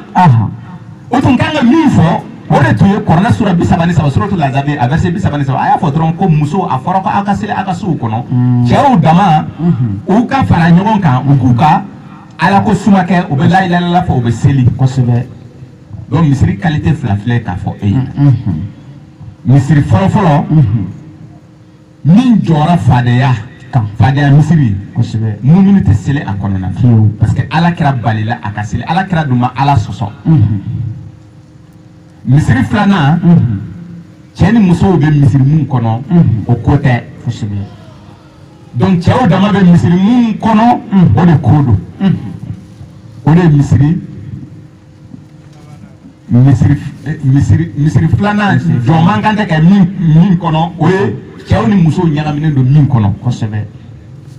a kan ka jɔ misiri min kɔnɔ o de ye misiri min jɔra ala ɲɛ siranya kama a ma jɔ fadeya kama wa cɛw dama dama de b'a kɔnɔ kosɛbɛ cɛw dama dama de b'o misiri kɔnɔ misiri dɔ ye fadeya misiri ye wa i bɛ muso sɔrɔ a kɔnɔ fana kosɛbɛ usaji min ye tiɲɛ ye nin de ye tiɲɛ ye u ka tiɲɛ fɔ ko muso ninnu ka to so kosɛbɛ u yɛrɛ ka wajibi yɛrɛ la u bɛ min fɔ tiɲɛ yɛrɛ la ni tiɲɛ de don ni baraji de ka bon so kɔnɔ ɲɛna ka tɛmɛ salon kɔnɔ aw kan ka muso ninnu encourager u ka seli u ka sow kɔnɔna na ni hakili dɔɔni bɛ muso mun yɛrɛ fana na ni nin kɔni fɔra i ka karamɔgɔ fɛ e kan ka to so seli i ka so kɔnɔ kosɛbɛ mɔsazi ala ye min fɔ o de don c'est-à-dire que ko misiri ninnu ye ɲɔgɔn tɔɔrɔ misiri de ye kosɛbɛ sinjiya fara misiri o bɛ muminu kɔ don muso ninnu bɛ kɔrɔfɔli kɛ misiri ninnu kɔrɔ a ka bɔ hakili ma n'u bɔra fajiri la o tɛ se k'a sɔrɔ u bɛ jigin k'a sɔrɔ fajiri yɛrɛ ma se u bɛ seli k'a sɔrɔ wagati ma se mais o n'a ta o ta u bɛ to carré kɔnɔ u bɛ ɲɔgɔn kɔrɔfɔ u bɛ ne buramuso ye nin kɛ yan fɛ i y'a faamu wa u bɛ kuma sugu bɛɛ de fɔ ani mɔden ko waso tiɲɛ o bɛ t'o la fo dugu bɛ jɛ aya an sɛgɛnna dɔɔnin koyi ala ka sini jira an na ala k'an ka baraji caya a bɛ faamu o misiri ninnu tɛ seli yɔrɔ ye mumini den ma mumini yɛrɛ ye balila i ka seli misiri sabanan ye misiri jumɛn ye kɔnɔ sura 41 kɔrɔnɔ sura 41 aya 37 aya 37 wa min ayatihi al-layl kuma filɛ dɛ ko nin su dibini ye ale ala ka kabako de ye sufɛla ye ale ala ka kabako de ye wan naharu tileganfɛla fana ye ale ala ka kabako ye kosɛbɛ wa shamsu a ko tile ye ale ala ka kabako ye wal khamaru kalo o fana ye ale alahu ka kabako de ye la tasjudu li shamsi sujudu tɛ bin ninnu si ye kosɛbɛ aw kana sujudu bin ninnu ye sujudu ata sujukana kana sujudu bi nuye la tasjudu li shamsi uzal akana sujudu bi kile wala lil qamar aw kana sujudu bi kalo fana ye ko wasjudu lillahi aw ka sujudu bi ala kile pewi allazi khalaqahu ala muye o kile o ani o kalo o kile ani o kalo danko in kuntum iyyahu aw ta ko ni ala ko ye de ni ta ye ala ko ye ala bato ni jati e be fɛ ka ala ko ni bato ko bon ala muye sangolo suni kile dan ka kile dan ka kalo dan ko aw kana sujudu bi u ye sujudu ye jumɛn a ye mun de fɔ ko misiri ko la masajida sujudu bi yɔrɔ misiri ye sujudu bi yɔrɔ de a yɛrɛ tɔgɔ kɛra sujudu bi yɔrɔ de n'o tɛ a kana k'i kɔnɔ ko tile mun bɛ bɔ ani kalo min bɛ bɔ nin ye n'o tɛ e tɛ se ka sujudu bi dugumakolo kan ka sɔrɔ tile tɛ yen walima kalo tɛ yen Allahu akbar Nabi Ibrahima de b'o fɔ i ye ka sɔrɔ sɔrɔ 37 ani 7 ta aya 9 ani 5 suratu Safati aya 9 ani aya 5 Quran sura 37 ani 7 aya 95 kala Nabi Ibrahima y'i kanto ata abuduna ma tanhituna aw bɛ fɛn de bato aw yɛrɛ tɛgɛ ye min lɛsɛ k'a dɛsɛ k'a dilan kosɛbɛ a b'o de bato ɲininkali kɛra wallahu khalaqakum wa ma ta'maluna ale ala de aw da aw ana ka baaraw Allahu akbar e bɛ ka fɛn mun bato tile batolaw tɛ yen wa kalo batolaw tɛ yen wa kosɛbɛ e hakili k'u bɛ wuli ka to ka kalo de bato ta ma ayi n ko kalo dɛsɛlama de b'u bolo kosɛbɛ tile dilanlen bɛ u bolo kosɛbɛ lolow dilanlen bɛ u bolo u b'a lɛsɛ y'a ye a ko k'aw bɛ fɛn mun lɛsɛ ni aw bolo ye a b'o de bato k'a sɔrɔ ala mun ye u dan o bɛ yen a bɛ yen a bɛ o ala de to yen ka nin fɛn masina ninnu bato kosɛbɛ o de kosɔn a ko tile tɛ bi sujudu tɛ bi tile ye la tasjudu li shamsi wala lil qamari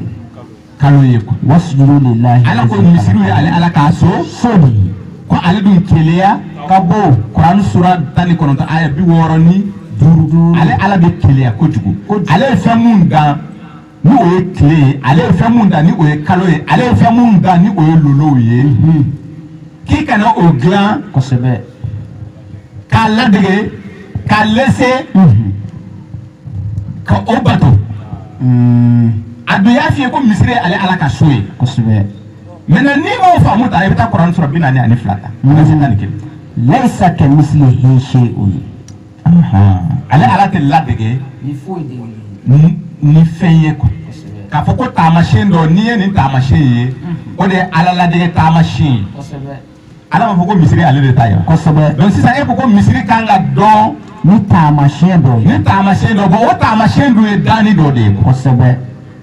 o taamasiyɛn ye danni dɔ ye kalo tɛ danni ye tile tɛ danni ye lolo ninnu tɛ danni ye u m'a lese de wa aw y'a lese de u y'a lese k'a bila min misiri kɔnɔ u y'a bila misiri kɔnɔ misiri ye yɔrɔ jumɛn ye ala ka bato yɔrɔ sujudu bin yɔrɔ de don sujudu de bɛ bin yen kosɛbɛ sujudu bɛ bin ala ka so de ye ala ye kosɛbɛ ala dun taamasiyɛn tɛ ale la ale ko tɔɔmaya tɛ ale la ale keleya ka bon kosɛbɛ a ko kalo sujudu tɛ bin kalo ye sujudu tɛ bin lolo ye mais a dun y'o tile ye a dun y'o fɔ e ye kosɛbɛ e ye so nin jɔ ka kalo dilan k'a lɛsɛ ni i tɛgɛ ye a dɔw bɛ kɛ ni nɛgɛ ye a dɔw bɛ kɛ ni dɛn ye dɔw fana bɛ kɛ ni fugan ye kosɛbɛ dɔw b'a kɛ ni bɔrɔnzi ye o bɛ kalo belebeleba dɔ dilan kana kɛ ni sanu ye dɛ n'i y'a kɛ sanu zon bɛ yɛlɛ o bɛ sɔn kana sigi a la fo hali n'o ye gardien sigi o b'a gardien a ta kɛ siga t'a la o b'a kari kana sigi o kuma na Allahu akbar donc o ye kalo belebeleba o b'a dilan ka misiri mirabu kosɛbɛ o mirabu yɛrɛ visé alimamu yɛrɛ kan ka sujudu bin yɔrɔ min na dɛ o bɛ kalo belebeleba dɔ de dilan ka o visé ka a bɛn yen Allahu akbar ani kalo ni lolo kosɛbɛ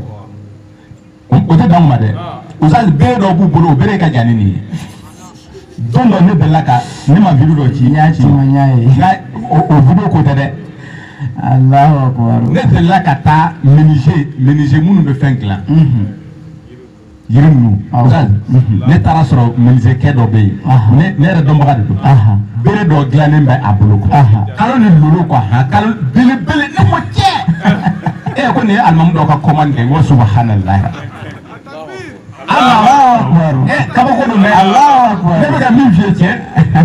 bere nin a yɛrɛ kalo ni lolo ni ka bon ni bere nin yɛrɛ Allahu akbar. ne yɛrɛ tɛ maloya ka nin minɛ ka jɔ n'a ye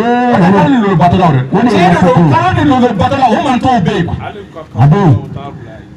misali a bonyana a ka bon hakili ma fo kaburu adamaden kaburu u y'a dingɛ tigɛ k'a bila o bɛ taa kalo ani lolo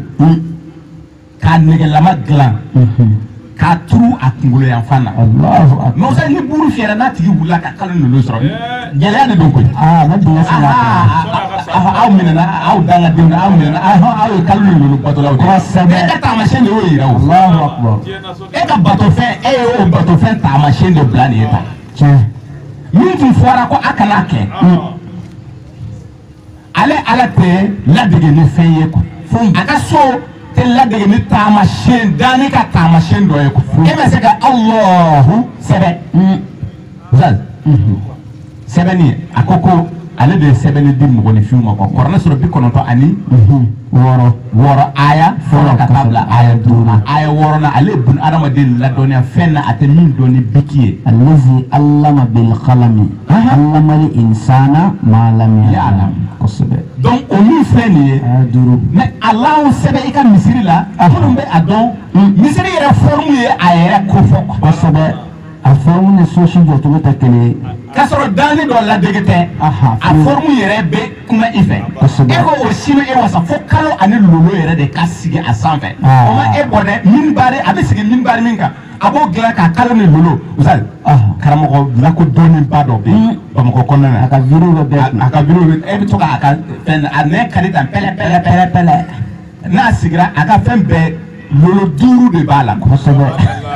E y'a jate ya? Awɔ n y'a jate ayi hali sisan n'i y'a ka vidéo a bɛ yen i b'a ye a ka sigiyɔrɔ lolo 1 2 3 camancɛ ta ye lolo belebeleba ka filakɛ yan fɛ ka filakɛ yan ka belebele nin bila a nɔ na a yɛrɛ ka tanga a camancɛ la a yɛrɛ ka tanga bere b'a bolo ayi est-ce que kalo de tɛ camancɛ in na kalo de bɛ camancɛ la kalo de bɛ camancɛ la kosɛbɛ. ka lolo kɛ ko o lolo misɛba ninnu kɛ ko o koli kosɛbɛ. o y'a sigiyɔrɔ ye a bɛ sigi ka kutuba min b'a a bɛ jɔ ka kutuba kɛ a bɛ to ka sigi ka wulifɛn mun kan a b'o cogoya de la a ka bere kalo ni lolo de b'a la a b'a kala a ka misiri a bɛ min b'a a bɛ sujudu bi yɔrɔ min na kalo ni lolo de dilanlen don a b'a kan siga t'a la. Nabi Ibrahima yanni a ka ala ko ɲɛdɔn a bangera ka sɔrɔ a ka mɔgɔw tun bɛ kalo ni lolo ani tile de bato kɔ an ka don a kɔnɔ tiɲɛ. Suratul An'am. Quran sura 6 aya 74 aya 70 ani 6 an ka daminɛ aya 70 ani 6 la walima 70 ani 5 an bɛ se ka daminɛ 70 ani 5 kosɛbɛ. Wa kazalika kabini nin cogoya la nuri Ibrahima malakuta samawati wal ardi a fɔ kun dɔrɔn ye a ka dɔn ka fɔ Ibrahima ka baro de don kosɛbɛ. a ko Ibrahima an ye jirali kɛ Ibrahima la an ye sankolo masaya jira la ka dugumakolo masaya jira la waliyakuna minal mun kosɔn a ka fara dɛngɛnyabaw kan kosɛbɛ. Ustaz o y'a sɔrɔ Nabi Ibrahima a mɛnna a bɛ ka Ala ɲini kosɛbɛ. a bɛ ka Ala ɲini tiɲɛ. Nabi Ibrahima tun bɛ ka Ala ɲini o ɲinini de kɔnɔna na Ustaz a ko cɛ a ɲini sa tape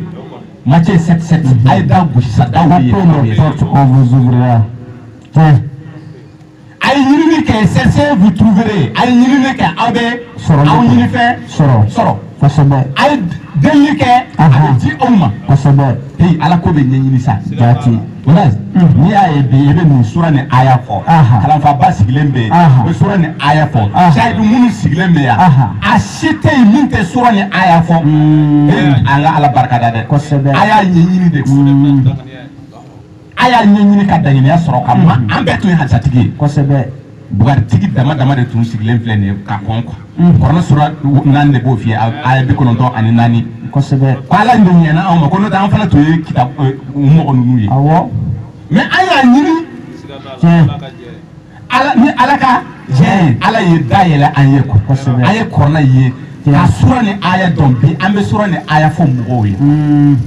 a bɛ k'o de fɔ nabi ibrahima a tun bɛ ala de ɲini taalen ɲɛ e bɛn'o ye nabi ibrahima a tora ala ɲini na ala y'a yɛrɛ bange a ye quoi a ye mun de kɛ a ye sankolo masaya de jira a la ani dugumakolo masaya a bɛ to ka min mɛn ko ala kɛra yɛlɛ sanga yɛlɛ ala kɛra ma taa sanfɛ dɛ nabi ibrahima ma taa sanfɛ mais nabi ibrahima sankolo ko kuma bɛ fɔ a ye k'a ye sankolo fɛnw ye a delila ka nabi ibrahima ka sanga yɛlɛ mɛn ayi olu dun t'o fɔ nabi ibrahima da ala filɛ k'a fɔ k'a ye sankolo kɔnɔ fɛnw ye kosɛbɛ a ye hijabu de fara ka bɔ ani kabako cɛ sankolo kɔnɔ ani dugu jukɔrɔ ale yɛrɛ ye wala hali dugu jukɔrɔ fɛ a y'a ye kosɛbɛ yelen de don a sɔrɔla ka ala dɔn mais yan'o cɛ mɔgɔ tununnen tun de don yan'o cɛ a ka batofɛn mɔgɔ salen tun de don kosɛbɛ nabi ibrahima tun ye su de kosɛbɛ siga t'a la ka kɔn nabi ibrahima tun ye su ye jaati a fa tun ye su ye e bɛ su dɔn wa kɔrɔnɛ sura 30 aya 19 ko ne ala bɛ ɲɛnama bɔ su la kosɛbɛ n bɛ su bɔ ɲɛnama na jaati ɲɛnama ye jɔn ye min bɛ fiɲɛ ta ka bila o ko tɛ dɛ o sa su ye jɔn ye min bɛ fiɲɛ ta ka bila o ko tɛ dɛ su mun dalen bɛ kaburu kɔnɔ o ko tɛ dɛ e bɛ taa o ye kɔrɔnɛ sura 16 a bɛ se 20 ni 1 a ko mɔgɔ minnu bɛ fɛn wɛrɛ minɛ ala kɔfɛ c'est-à-dire que ka ala bila kɛrɛfɛ ka fɛn wɛrɛ bato min tɛ ala ye ko o fɛn masina dannen don wa o fɛn masina m'a yɛrɛ dan jafɛrɛ tigi jafɛrɛ ye yiri de ye quoi ko yiri nin m'a yɛrɛ dan jaati a bɛ faamu a bɛ kɛ yiri mun bato yiri m'a yɛrɛ dan quoi a yɛrɛ m'a yɛrɛ dan quoi ko wa a t'a dɔn tuma jumɛn a bɛ kunu quoi ja fɛn wɛrɛ batobaga bɛ wele ko su quoi i b'a ye a ko a t'a dɔn a bɛ kunu tuma min na yiri in ko tɛ dɛ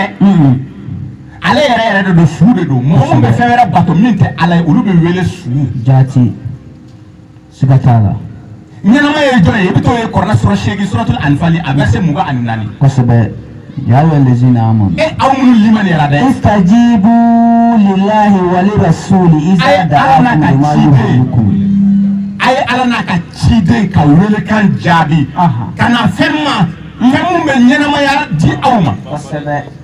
a banbali ala kɛra bilara ka mɔgɔw wele ka taa fɛn jumɛn ma kuranɛ sura 42 aya 15 fani zalika mamadu labi mɔgɔw wele ka na alikɔrɔna ma nin na fadu wastaqim kama umirta e yɛrɛ k'i tilen i n'a fɔ i yamarula cogo min na jaati e ka mɔgɔw wele ka na nin ma donc mɔgɔ minnu ye nin welekan jaabi k'a fɔ an tigi an filɛ nin ye an sɔnna i ka kumakan ma olu bɛ wele ɲɛnama a bɛ ɲɛnamaya banbali de d'i ma kosɛbɛ nkalon de don nkalon don o de ye ɲɛnama ye n'o tɛ fiɲɛ ta ka bila o ko tɛ a ko n'i ye kɔrɔnɛ minɛ ni ala ka kumakan minɛ e de bɛ wele ɲɛnama maa minnu tɛ ala dɔn a bɛ fɛn wɛrɛ de bato olu bɛ wele su ala sɔrɔla k'a fɔ ko ni ala bɛ ɲɛnama bɔ su la n bɛ su bɔ ɲɛnama na donc o la e bɛ kɔrɔnɛ sura 6 an bɛ min kan nin ye tan baganw kofɔ sura a aya 74 a aya 74 nabi ibrahima y'i kanto a fa azara wa ko yala kala ibrahimu li abihi azara yaye azara kosɛbɛ ko nabi ibrahima y'i kanto a fa kɛ azara ma ale na atatakizu asnaman alihatan a bɛ fɛn wɛrɛ de minɛ k'o kɛ ala sinaw ye ka kɛ ala sinaw ye ka sɔrɔ ka ala bila kɛrɛfɛ inni araka wa qaumaka fi dalalin ne ɲɛ bɛ e ani i ka mantomɔgɔ aw bɛ fili bangelen kɔnɔna na a fa tun ye su ye quoi nabi ibrahima fa tun ye su ye ale fana bangera a nana sɔrɔ o bɛ min bato a tun b'o de bato la ala sɔrɔla ka ɲɛnamaya di nabi ibrahima ma c'est-à-dire que a y'a yɛrɛ jira nabi ibrahima na nabi ibrahima kɛra ɲɛnama ye ɲɛnama filɛ ka bɔ su la kosɛbɛ pour que i ka da la k'a fɔ a fana tun bɛ a fa tun bɛ min bato a ka mantomɔgɔw a wolola ka sɔrɔ o bɛ min bato ni o ye kalo tile ani lolo a tun b'o de bato taa kuranɛ sura 6 aya 76 sisan an bɛ tɛmɛ o baro ye allahu akbar tafsir quran bil quran falamma janna alayhi laylu tumana min na su y'a yɛrɛ datugu ara kawkaban a ye lolo ye kala misali nabi ibrahima ye lolo ye su kosɛbɛ o y'a sɔrɔ an bɔra aya min na suratu safat Qur'an sura 37 ani 7 an ka se 87 ka taa bila 96 tumana min na a bɛna daŋinɛ sɔrɔ i bɛna ye k'a fɔ o batofɛn tun b'u bolo sow kɔnɔna na kalo de tun b'u bolo i n'a fɔ bi anw fɛ yan silamɛya kɔnɔna na mɔgɔw bɛ misiriw kɔnɔ u bɛ kalo ni lolo dilan k'a bila cogo de ka dilan k'a lese k'a bila cogo min na o kalo ni lolo ani tilew tun leselen tun b'u bolo o de kosɔn nabi Ibrahima k'a donna u ka so kɔnɔ u ka bato so kɔnɔna na ni a kini bolo ye k'a kɛ ka ala ninnu kari donc a tun leselen tun b'u bolo maintenant a bɛ fɛ ka kunu a tun bɛ ka ala ɲini a ko fɛn minnu bɛ yen ni o bɛ ka a ka mantomɔgɔ bɛ min bato ni o ye kalo lolo ani tile a ko k'ale bɛna yɛrɛ bato parce que aw ka misɛn quoi aw ka misɛn aw bɛ k'a fɔ de bato aw bɛ ka dilannen tɛgɛ la aw bɛ k'o de bato ne bɛna yɛrɛ de bato. Allahu akbar. Nabi Ibrahima su kora tuma min na k'a y'i ɲɛ jɔ lolo la lolo k'ala a y'i kanto rabbi ko lolo de ye ne ka ala ye haza rabbi ko ne ka ala filɛ falamma lolo de ye ne ka ala ye kosɛbɛ ko tuma min na falamma afala tuma min na lolo ninnu tununa k'ala a y'i kanto la uhibbul afilina k'ale tɛ fɛn fɛn min bɛ tunu Allahu akbar lolo bɛ tunu tuma min na i b'a dɔn lolo bɛ bɔ tuma jumɛn a bɛ tunu tuma wa jumɛn idbara nujum ni su kora lolo bɛ bɔ lolo tɛ nin ye kosɛbɛ ni dugu jɛra i b'a ye wa a bɛ tunu dugu jɛlen lolo tununa a ko ne tun ko e de ye ne ka ala ye lolo mais ne tɛ ala fɛ ala mun bɛ tunu fiyewu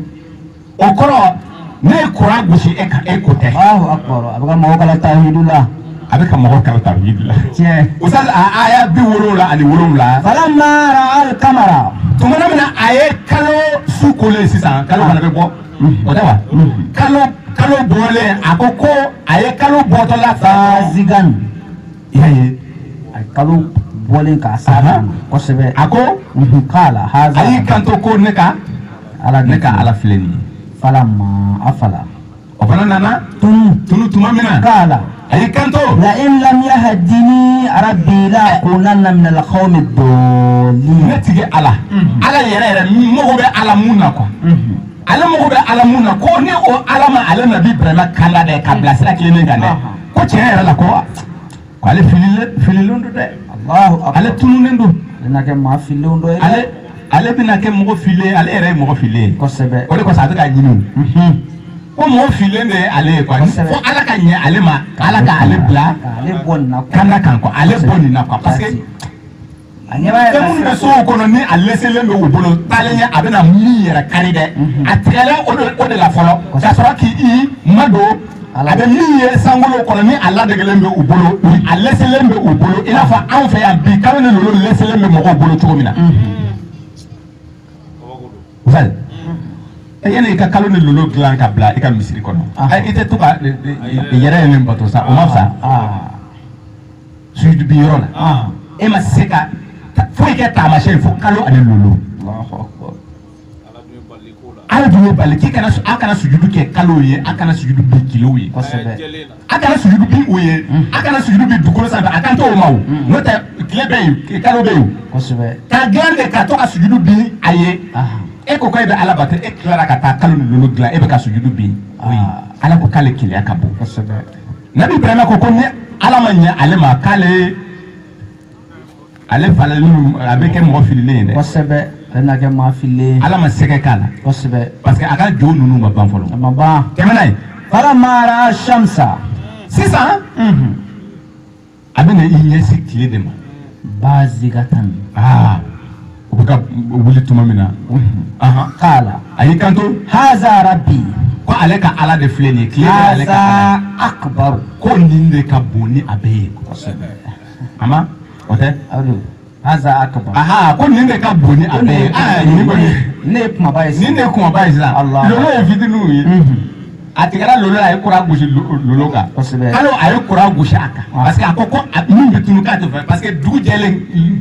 kalo fana tununa quoi maintenant tile a ko non ko nin ye belebeleba ye kosɛbɛ ko nin kɔni nin sen na nin ka bon falamma afalat vous savez ni su kora fana bɛ tunu de tile bɛ yen sisan wa ayi a tɛ yen i ɲɛ bɛ kuru la tile tɛ yen sisan wa a tɛ yen an fɛ yan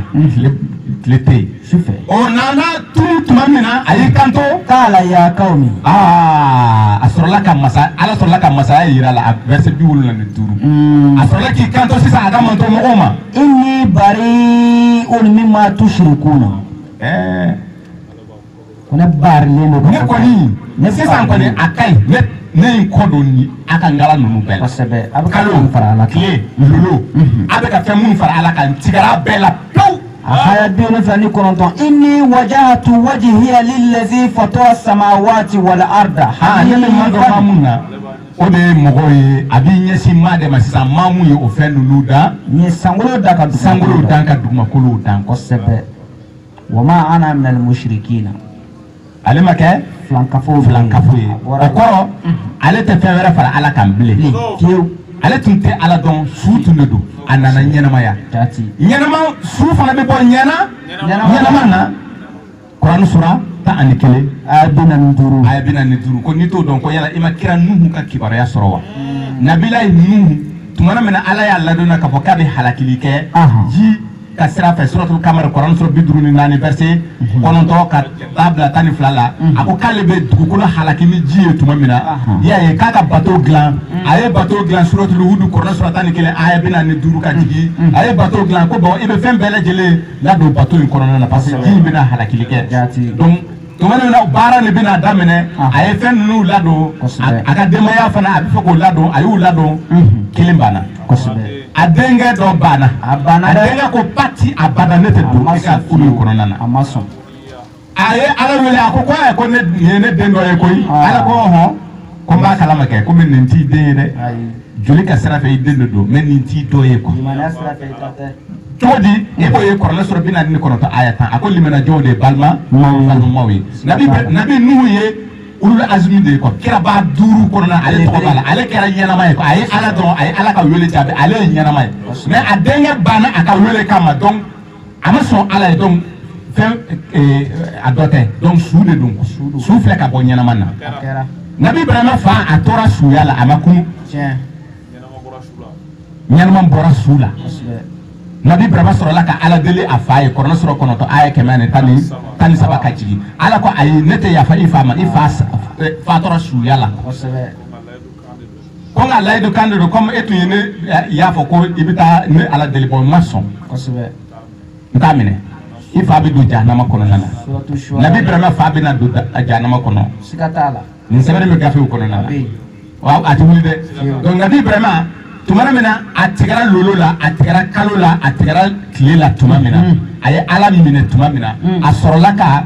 janfa boloda janfa tɛ dɛ c'est-à-dire a sɔrɔla ka tiɲɛni ngalaw ninnu kɛlɛli boloda a y'a su don a y'a su don ko n'u y'u kɔ don dɔrɔn k'ale b'o ka ngala ninnu bɛɛ ci o ye min lese n'u bolo ye k'ale b'a bɛɛ ci ka bɔ yen donc kuranɛ sura 21 suratul anbiya a verset 51 ka taa bila 69 a baro tɔ bɛ ta tuma min na a ye boli ninnu kari ni a kini bolo ye boli nin ye jumɛn o bɛ min bato o ye jumɛn ye a yɛrɛ tun bɛ min bato u nɔfɛ o ye kalo ani tile ani lolo ninnu ye a y'u kari ka na jeli ni gulon belebeleba la a kɛra kumaba ye walasa ka leçon d'u ma u taara ngalaso ninnu kɔnɔ u taara sɔrɔ u ka alaw bɛɛ cilen don u de kan de bɔra dugu kɔnɔ fan bɛɛ lajɛlen fɛ ko jɔn de nin kɛ an ka ngalaw la jɔn de nin kɛ an ka ngalaw la jɔn de nin kɛ an ka ngalaw la jɔn de nin kɛ an ka ngalaw la dɔw y'u kanto ko olu delila ka filɛnkɛni kɔ nabi ibrahima tun bɛ ka nin nagana kan ninnu fɔ ko nagana kan k'a bɛ k'a fɔ ko a bɛ u ka alaw don o don a bɛ to k'a fɔ ko ni olu y'u kɔ don k'a b'a ci k'a n'a sɔrɔ o de don quoi ne de wele enquête ko Allahu akbar o enquête bolo da dugu kɔnɔna na enquête ma ta yɔrɔ jan koyi o sen na ka taa nabi ibrahima cɔmi parce que o de la k'a fɔ k'ale de ko k'a b'a ci tuma min na a ye masaya ala ka masaya dɔn k'a dɔn k'a fɔ lolo ninnu tɛ k'a dɔn k'a fɔ kalo ninnu tɛ k'a dɔn k'a fɔ tile ninnu tɛ o bɛ min bato la a ka manto mɔgɔ tun bɛ min bato la ni a yɛrɛ tun b'a bato fo a y'a fɔ ko o de a ka ala ye tuma min na a ye ala dɔn a ko ni tigɛra aw bɛɛ la donc a bɛna olu de kari c'est-à-dire mɔgɔw tɛ filankafɔya fana dɔn nabi ibrahima ma deli ka kɛ filankafo ye c'est-à-dire a bɔra suya la dɔrɔn a ye ala dɔn a ma fɛn wɛrɛ fara ala kan bilen a ma deli ka kɛ filankafo ye mais filankafo ye jɔn ye i b'o ye kuranu sura 12 a aya kemani aya woro وما يؤمن أكثرهم بالله إلا وهم مشركون utilli mena ala kilempe ko ma fuka doore fara alaka جاتي doore be fara alaka chugodi ambora ko kuma de fo ala ko kale de be kiriti mo ko ma ko na sura woro ba ko fo sura abese kena anitani duru kema anitani nani kema anitani nani ko be kiriti ala kiriti ba ka were yini ala ko fe chugodi jonge kanga ala ko fo awle ni amake ala yere ate kasoro ni ala de kanga kiridi kale korna jigi ka ban korna mun wala lindu Allahu akbar kowa ni kitabuni mumune kitabu soroka mumune kitabu soroka ko nye kuba don ko ni tie yere ubati wa ala ka kiribe ni ne kono nana donc sisa ala kelem batoli te do were de ibe ala tan de lame ka wali ila fa ambora ka mifo maintenant franc ka fa be soro sira juma fe e bita korana soro binani ani flata abese muga ni kele akon yalma ala were de be aw bulu mun be hum shuraka shara'u lahum min ad-din ma lam yazan bihi Allah tene otomana mogo were de baw bulu ala were de baw bulu min be kiri di aw maslamaya dina e kono aka dina e kono min te ala kelempewe ni ala klara ka jena e wa Allahu akbar ako kalma jena e de ala ko selji ka tuwa ya fi korna soro duru ay woro ni wula selji kama iki nyeda ko iki teka ko kabla nongona iki ngulu masa iki sinko selji ma bawo me do wara teka ka faraka foi ko da kujukuju sen saba wa do nuna sen saba o ma faraka ma ya faraka sisa o be ni ko sisa mo mu yo dima ko yala ale de jena na ko fana ka atake dina kono wa Allahu akbar ala ma jena donc mo mu be fewere mine ka fara ala ta kan ka ko ala ta ma wasake awalam yakfihim anna anzalna alayka alkitaba yutla alayhim ko na so mo wani ko an ka butu verset biduru an kele yalma kitabu min jigina ni abala ka kala awle ni korna ni ko yala o ma aw wasa wa Allahu akbar mais sisa ni e korna tienti ya ka fewere mine min ke jigi kitabu e ka kuma were mine min te ala ka kuma e ka fara korna ka o de be flan kafu ko nabi ibrahim ma dele ka ke flan kafu abora su yala doro akera nyana mai foka tasa ama fewere fara alaka ustaz tumana mena ayeni bara ni ke ayeni fennu kari kabla utara mine kana sigi jola o ya nyiniga ko nabi ibrahim ayeni ni bara ni kewa ako chugoto ko ngala cici lindo ko ne ko kibaraka no ko amu nyiniga de o ya leje kuma nunu patron ayra fabe jele broleme kuma baka kuma bayina koroma dimi ka to boyne ako ko chugudi ko amu nyinga o kama ko e ba don puti se ka kuma ako wala e ba be fem patron puti se ka kuma yayi abeka leçon de duma moral e ma ye kuma nana se yoro do la olu ko ko petini ni ka min fo ko pourtant ko tiendo de abe ani change ko no yere boye ko petini ni ka min fo abe ani change ko o ye ni kuma fo ko o klara ka votre face que c'est ko o klara ka murti ko o hey ko anga ngala o nunu c'est à dire que angu vanche ko ka be ka min fo ko halisa ku ba dere ako hey ata hakli sorowa yare ni chugala so ni ulu te sega kuma abe ko bato ala chama de tewa ko belebele bayin tewa ni belebele bayin ko ni be ça veut dire que bara no bara ça veut dire ulu ara nyongona de belebele bayin ya to be fara pasbe ayara be alhamdulillah bara ma banwa tew ugo che ko fana iban na kande bida ako na kande be ne da halisi sa arte kunusa ko nte ala wiye ko ay hakli soro asoro la ka foko chere la ko nere de barake ne da bekari kaboy ne de yake aw ko di de sisa aw ko chodi ay femu lese ne aw boloye ne aw be ka bato ne yere tumi farle aw ka o baraw la kosbe aw be fende bato femu nti sele nyumanke asele nyumanke aw la ka tira bela ne de bekari ko sisa bara nyena wenye wayo ko kanganga ni ko nke chukudi korona sura bisa wani wolonla a verse bishegini sabaka tabla kemena age bi kononto ni kononto u ka i b'a dɔn Usazi hali an fɛ yan kɔmɔ wagatiw bɛ yen u bɛ ɲɛnajɛbaw kɛ san kɔnɔ wala o ɲɔgɔnna de don olu fana ka ɲɛnajɛ wagati ni o y'a sɔrɔ n'o bɛ kɛ lɔgɔw ni fɛn bɛɛ lajɛlen u bɛ na ni u bɛ wagati bɛɛ ban u b'u ka dɔlɔw min u b'u ka fɛnw jo ninnu sɔn o tɛ wa donc u ko ko bon comme sisan ɲinan ta kɔni a tiɲɛna parce que kamalen nin y'a bɛɛ ci an kan ka koba dɔ de kɛ k'a yira an ka ngala ninnu na k'a fɔ k'an bɛ ɲɔgɔn bolo Allah an kan ka mun de kɛ k'u kan ka lɔgɔ ninnu de mɛnɛ ko ka nabi Ibrahima jeni a kɔnɔ Allahu akbar ala sɔrɔla ka nin baro bɔ an ye suratul anbiya kɔnɔ a aya 69 kosɛbɛ y'a fili tasuma kɔnɔna na ala ko tasuma ka kɛ a ma kulna ya naru kuni bardan wa salaman ala Ibrahim kɛ nɛɛma ye kɛ kisi ye n'a kun dara nɛɛma ma glasi kun b'a faga tasuma kɔnɔ min bɛrɛbɛnlen don kɛ nɛɛma ye a ma min bɛrɛbɛnlen nabi Ibrahima tora tasuma in kɔnɔ o y'u ka tasuma ni ɲaga ka ɲaga fo tilara fo tasuma yɛrɛ nana faga Allah bɛ ka jigin o y'a sɔrɔ nabi Ibrahima sigilen bɛ yan caman tasuma kɛlen nɛɛmaya ma a nɔrɔlen Allahu akbar ala sɔrɔla k'a ka kabako yira nabi Ibrahima la ani minnu kan ka tuube a nɔfɛ donc a y'a labɔ tasuma na ka sɔrɔ k'a labɔ k'a ka bɔ dugu in na i b'o ye Tarota kɔnɔna na k'a ka bɔ Iri Salde jamana kan Babylone suratul anbiya kɔnɔ sura 21 aya 71 k'a ka taa sigi dugukolo dugalen la terre promise Canaan k'a ka taa sigi Canaan nabi Ibrahima bɔra Babylone bɛ Irak jamana ye l'actuel Irak bɛ yɔrɔ min na yen de ye Babylone ye k'a ka bɔ yen a fa dugu in k'a ka taa sigi dugu wɛrɛ la dugukolo wɛrɛ la ani Lutu de bɔra ka taa sigi yen la terre promise kɔrɔla sura 21 suratul anbiya aya 71 ka taa bila aya 72 Lutu ale ni Lutu ye a balima dɔ ye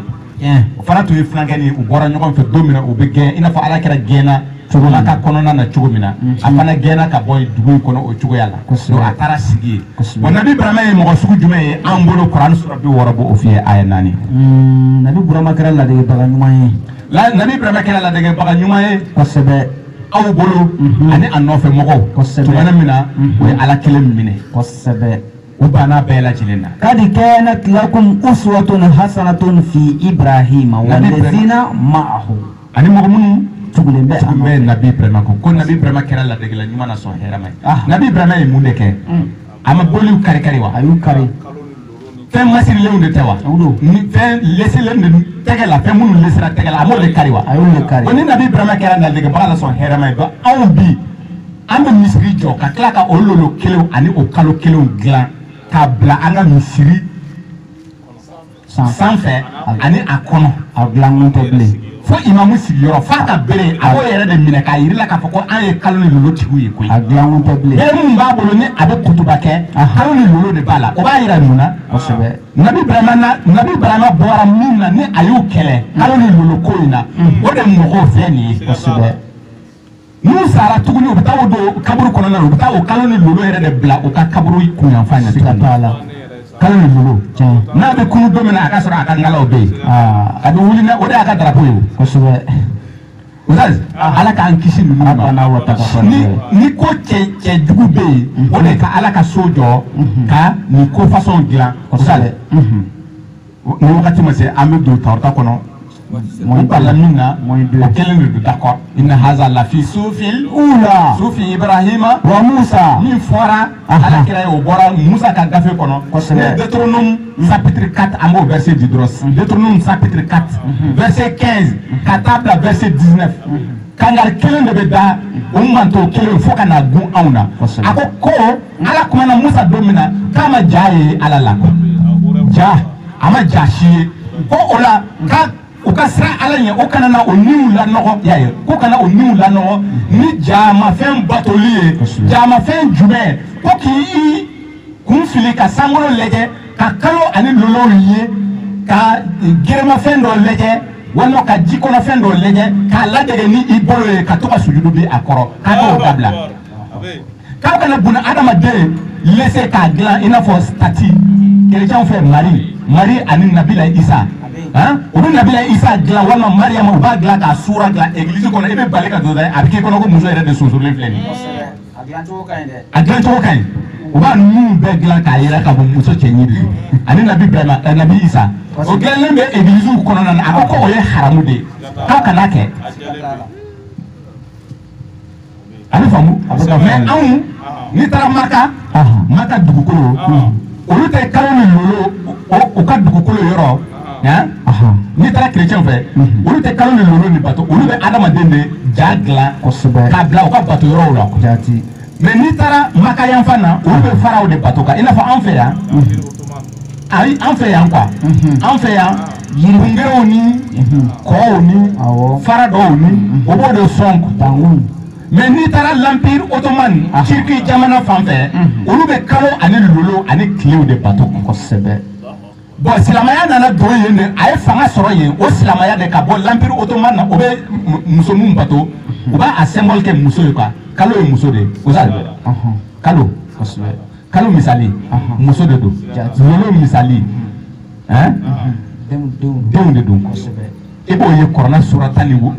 suratu Yusufa a verset 4 ka jigin a ko tumana min na Nabilahi Yusufa sigura tile ani kalo ani lolo 11 b'a la ka sujudu bi a ye sigo la a nana lakale a fakɛ Yakuba ye fakɛ Yakuba ko ko ne den kana i ka sigo lakale dɛ ko Ala bɛna i sugandi ka i kɛ min nɔnabila ye ani i fakɛ i mɔkɛ nɔnabilaw ye quoi a bɛ kɛ kira ye i bɛ kɛ masakɛ ye i bɛ kɛ lolo dɔnna ye quoi sigo quoi i bɛ kɛ sigo dɔnna ye quoi ko kalo i ye tile mun ye nin ye tan tile bɛ ka sujudu bin ye ko o kɔrɔ de ye ne ye ne Yakuba de don tile bɛ ka ne de ko fɔ quoi a ko i ye kalo min ye ko kalo bɛ ba de ko fɔ quoi muso k'a b'i ba de ko fɔ quoi lolo 11 k'a b'i balima 11 de ko fɔ quoi donc même dans la science sigo dɔnni yɛrɛ la ni Kuranɛ y'a fɔ ɲɛjɛ yɛrɛ kan kalo bɛ muso de ko fɔ quoi donc l'empire ottoman ani denw o b'o de bato quoi muso de don ka c'est la déesse Astarte yanni silamɛya ka na o tun b'o de bato ni kɛlɛ bɛ kɛ o bɛ o kalo de sɔn ka o lolo sɔn k'a sɔn ani o tile u b'a majamu u bɛ tile majamu u bɛ tile majamu u bɛ tile majamu ka kalo majamu ka kalo majamu ka lolo majamu ka u sɔn u bɛ sɔn ni jumɛn ye rouge joli a bɛ faamu o de tun bɛ l'empire ottoman silamɛya nana don tuma min na o nana kɛ silamɛ o ko tiɲɛ yɛrɛ la f'an ka filankafɔya f'an ka farankan kɛ quoi farankan tɛ dɔwɛrɛ ye c'est-à-dire an ka bɔli ninnu an tɛ se ka taamasiyɛn bila cogoya si la u tɛ se ka kɛ fitiriwale ye u ka bɔli ninnu ma donc u sɔrɔla ka u ka drapeau kalo belebeleba ani lolo de b'a la k'a koli kɛ joli ye quoi rouge u ka an ma dan o ma dɛ Ala ka so bɛ jɔ yɔrɔ o yɔrɔ ni Ala so jɔra dɔrɔn o bɛ na ni kalo ni lolo kelen ye k'a fixer k'a bɛn ni sujudu bin yɔrɔw ye u ka fɛn bɛɛ ye kalo ni lolo u ka fɛn bɛɛ ye kalo ni lolo ye donc comme olu de nana ni silamɛya ye vers le Maghreb Algérie ninnu ni Tunisie ninnu ni olu de ye yen bɛɛ minɛ o de kosɔn u ka fɛn bɛɛ ye drapeau ni kalo ni lolo b'a la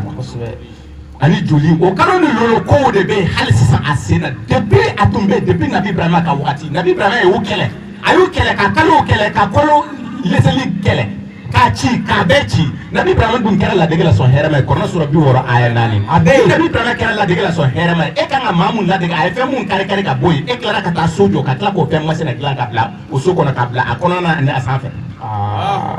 i m'a ladege Kuran sura 41 aya 37 k'a kana sujudu bin ninnu fɛn donc muminidenw an minnu bɛ yen ni an limanilen don Kuranu na misiri bɛ yɔrɔ o yɔrɔ ni kalo ni lolo bɛ a kana seli ye hali a kana maloya o fɔ la a ye u ka misiri to u bolo kɛlɛ tɛ wɔyɔ tɛ bɛɛ k'i ta kɛ kosɛbɛ Ala ko Kuranɛ sura 109 aya 6 lakum diinukum waliya diin bɛɛ k'i ta kɛ a ko k'ale Alahu ye dugukolo fɛrɛ wala k'a ka sujudu suratul Ankabut Kuran sura 29 aya 56 aya 56 ale Ala ye dugukolo fɛrɛ walasa i kana na daruya sɔrɔ k'a fɔ ko bon seli yɔrɔ tun tɛ ni o misiri tɛ a ko ni ala ye dugukolo fɛ k'i bɛ seli fan bɛɛ fɛ donc taa seli goudronda la mobilitigi k'i furan k'i faga ye o da ka di la i ka to ka seli misiri jo ni kalo ni lolo bolobololen don misiri minnu kɔnɔna na ani sanfɛla la parce que nabi ibrahima faw kalo ni lolo batolaw ka baara de tun ye nin ye quoi mais o baara o y'a ladon silamɛya kɔnɔna na quoi o de bɛ kɛ n'a b'o cogo la kuranɛ suratu Yunus verset 82 n'a b'o cogo la k'i bɛ seli i ka so a ko Musa ma ko n'aw ma seli yɔrɔ sɔrɔ e bɛ so i ka si so dɛ ko yen kɛ sujudu bin yɔrɔ ye quoi chapitre 10 verset 87 o la i ka seli i ka so o da ka di la k'a fɔ k'i bɛ taa fara o b'a fɔ ko misiri baraji 27 don ta bɔra cɛ ni muso bɛ misiri mun kɔrɔ a kana taa yen dɛ ni kalo ni lolo bɛ yɔrɔ min na a kana taa yen dɛ misiri mun jɔra fadenya kama aw kana taa yen ala kɛra balila nin bɛɛ la wa ala kɛra ma nin si kɛ hali sisan misiriw bɛ yen kalo ni lolo tɛ dugu village yɛrɛ la village o b'o ye burusi kɔnɔna na mais o bɛ misiri kurakura minnu jɔ ni arabu ka wari la a bɛɛ ye kalo ni lolo ye dɛ o yɛrɛ de bɛ a jɔ ka taa u ka kalo ni dilan ka ɲɛ ala lolo ka gulon a sanfɛla la ka minbaru bɛɛ gulon ani a kan ka bere mun minɛ k'a kɛ kalo ni lolo ka di aw ma parce que a ye kalo ni lolo batobagaw de kana se ka kuma na dɛ siga t'a la donc ko ye nin ye an ka hakili to ninnu na ninnu de kan ka fɔ ni a b'aw sɛbɛn ma mɔgɔ minnu bɛ yen ni a b'u sɛbɛn ma a ye kalo ni lolo bɔ misiri ninnu sanfɛ peut-être sɛbɛn ko tɛ maa tɛ dugukolo sanfɛ min bɛ se k'a yiri la k'a fɔ ko misiri ninnu ala ka batoso ninnu kalo ni lolo de kan ka bila yen a tɛ tawurata kɔnɔ a tɛ linjila kɔnɔ a tɛ kɔrɔna kɔnɔ a tɛ aw man kan tɛ k'a kɛ o de bɛ yen o ɲininka dɔrɔn ko mun ye kalo ni lolo bila misiri ninnu sanfɛ ani a kɔnɔna na alhamdulilayi bon nin tɛ ko b'a ye ko nin ye misiri taamasiyɛn dɔrɔn de ye misiri taamasiyɛn ala banalise ko misiri taamasiyɛn dɔrɔn de don kalo ni lolo e m'a kibaruya sɔrɔ kɔrɔna kɔnɔ k'a fɔ ko fɛn bato fɛn tun de don mɔgɔw y'a nabi Ibrahima y'a kari e m'o kibaruya sɔrɔ wa ale ka so ye ale de ta ye ani foyi bɔlen tɛ ale ala ni foyi bɔlen tɛ kɔnɔ sɔrɔ 42 aya 11 e tilara ka taa ko n'i ye nin ye o de ye ala ka so ye ayi madenw nin tɛ o la wagati sera minuit sera an bɛ to k'a jɔ parce que mɔgɔ caman bɛ bɔ yɔrɔ caman ka na n'a ye ala ni farankan bɛɛ kalaba a baara ɲɛna o la i bɛ wari nin ɲɛfɔ mɔgɔ ye 5000 600 ani dɔrɔmɛ 20 bisu na an y'o sɔrɔ collecte an b'a di yatimɛw ma ni yatimɛ a bɛ ɲininkali kɛ yan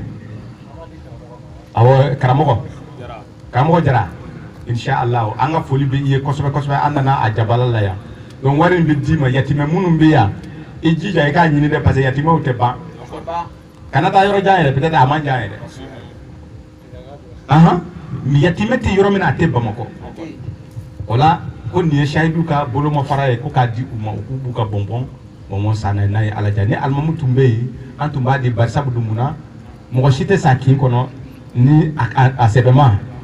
alimamu b'a kalama parce que a bɛ fɔ ko olu de b'a sugu kɛ a kɔɲɔw donc olu bɛ yatimɛ yɔrɔ ninnu bɛɛ dɔn mais mɔgɔ minnu bɛ kin fana kɔnɔ a ka ca ala fɛ i bɛ yatimɛ yɔrɔ dɔn o la an ka foli bɛ aw bɛɛ ye mɔgɔ minnu bɔra yɔrɔ jan yɔrɔ surun ka na ka fila ni lamɛn an ka foli bɛ aw ye kosɛbɛ kosɛbɛ a wari dɔ bɛ kɛ a bɛ komi wari dɔ ala ka segin ni aw ɲuman ye wari in tun kɔnɔ ala ka segin ni bɛɛ ɲuman ye bɔyɔrɔ la 200 bɛna fara wari in kan a bɛ kɛ o la 5000 800 ani dɔrɔmɛ 20 an ka foli bɛ aw ye kosɛbɛ kosɛbɛ an bɛ dugawu di kutubu ma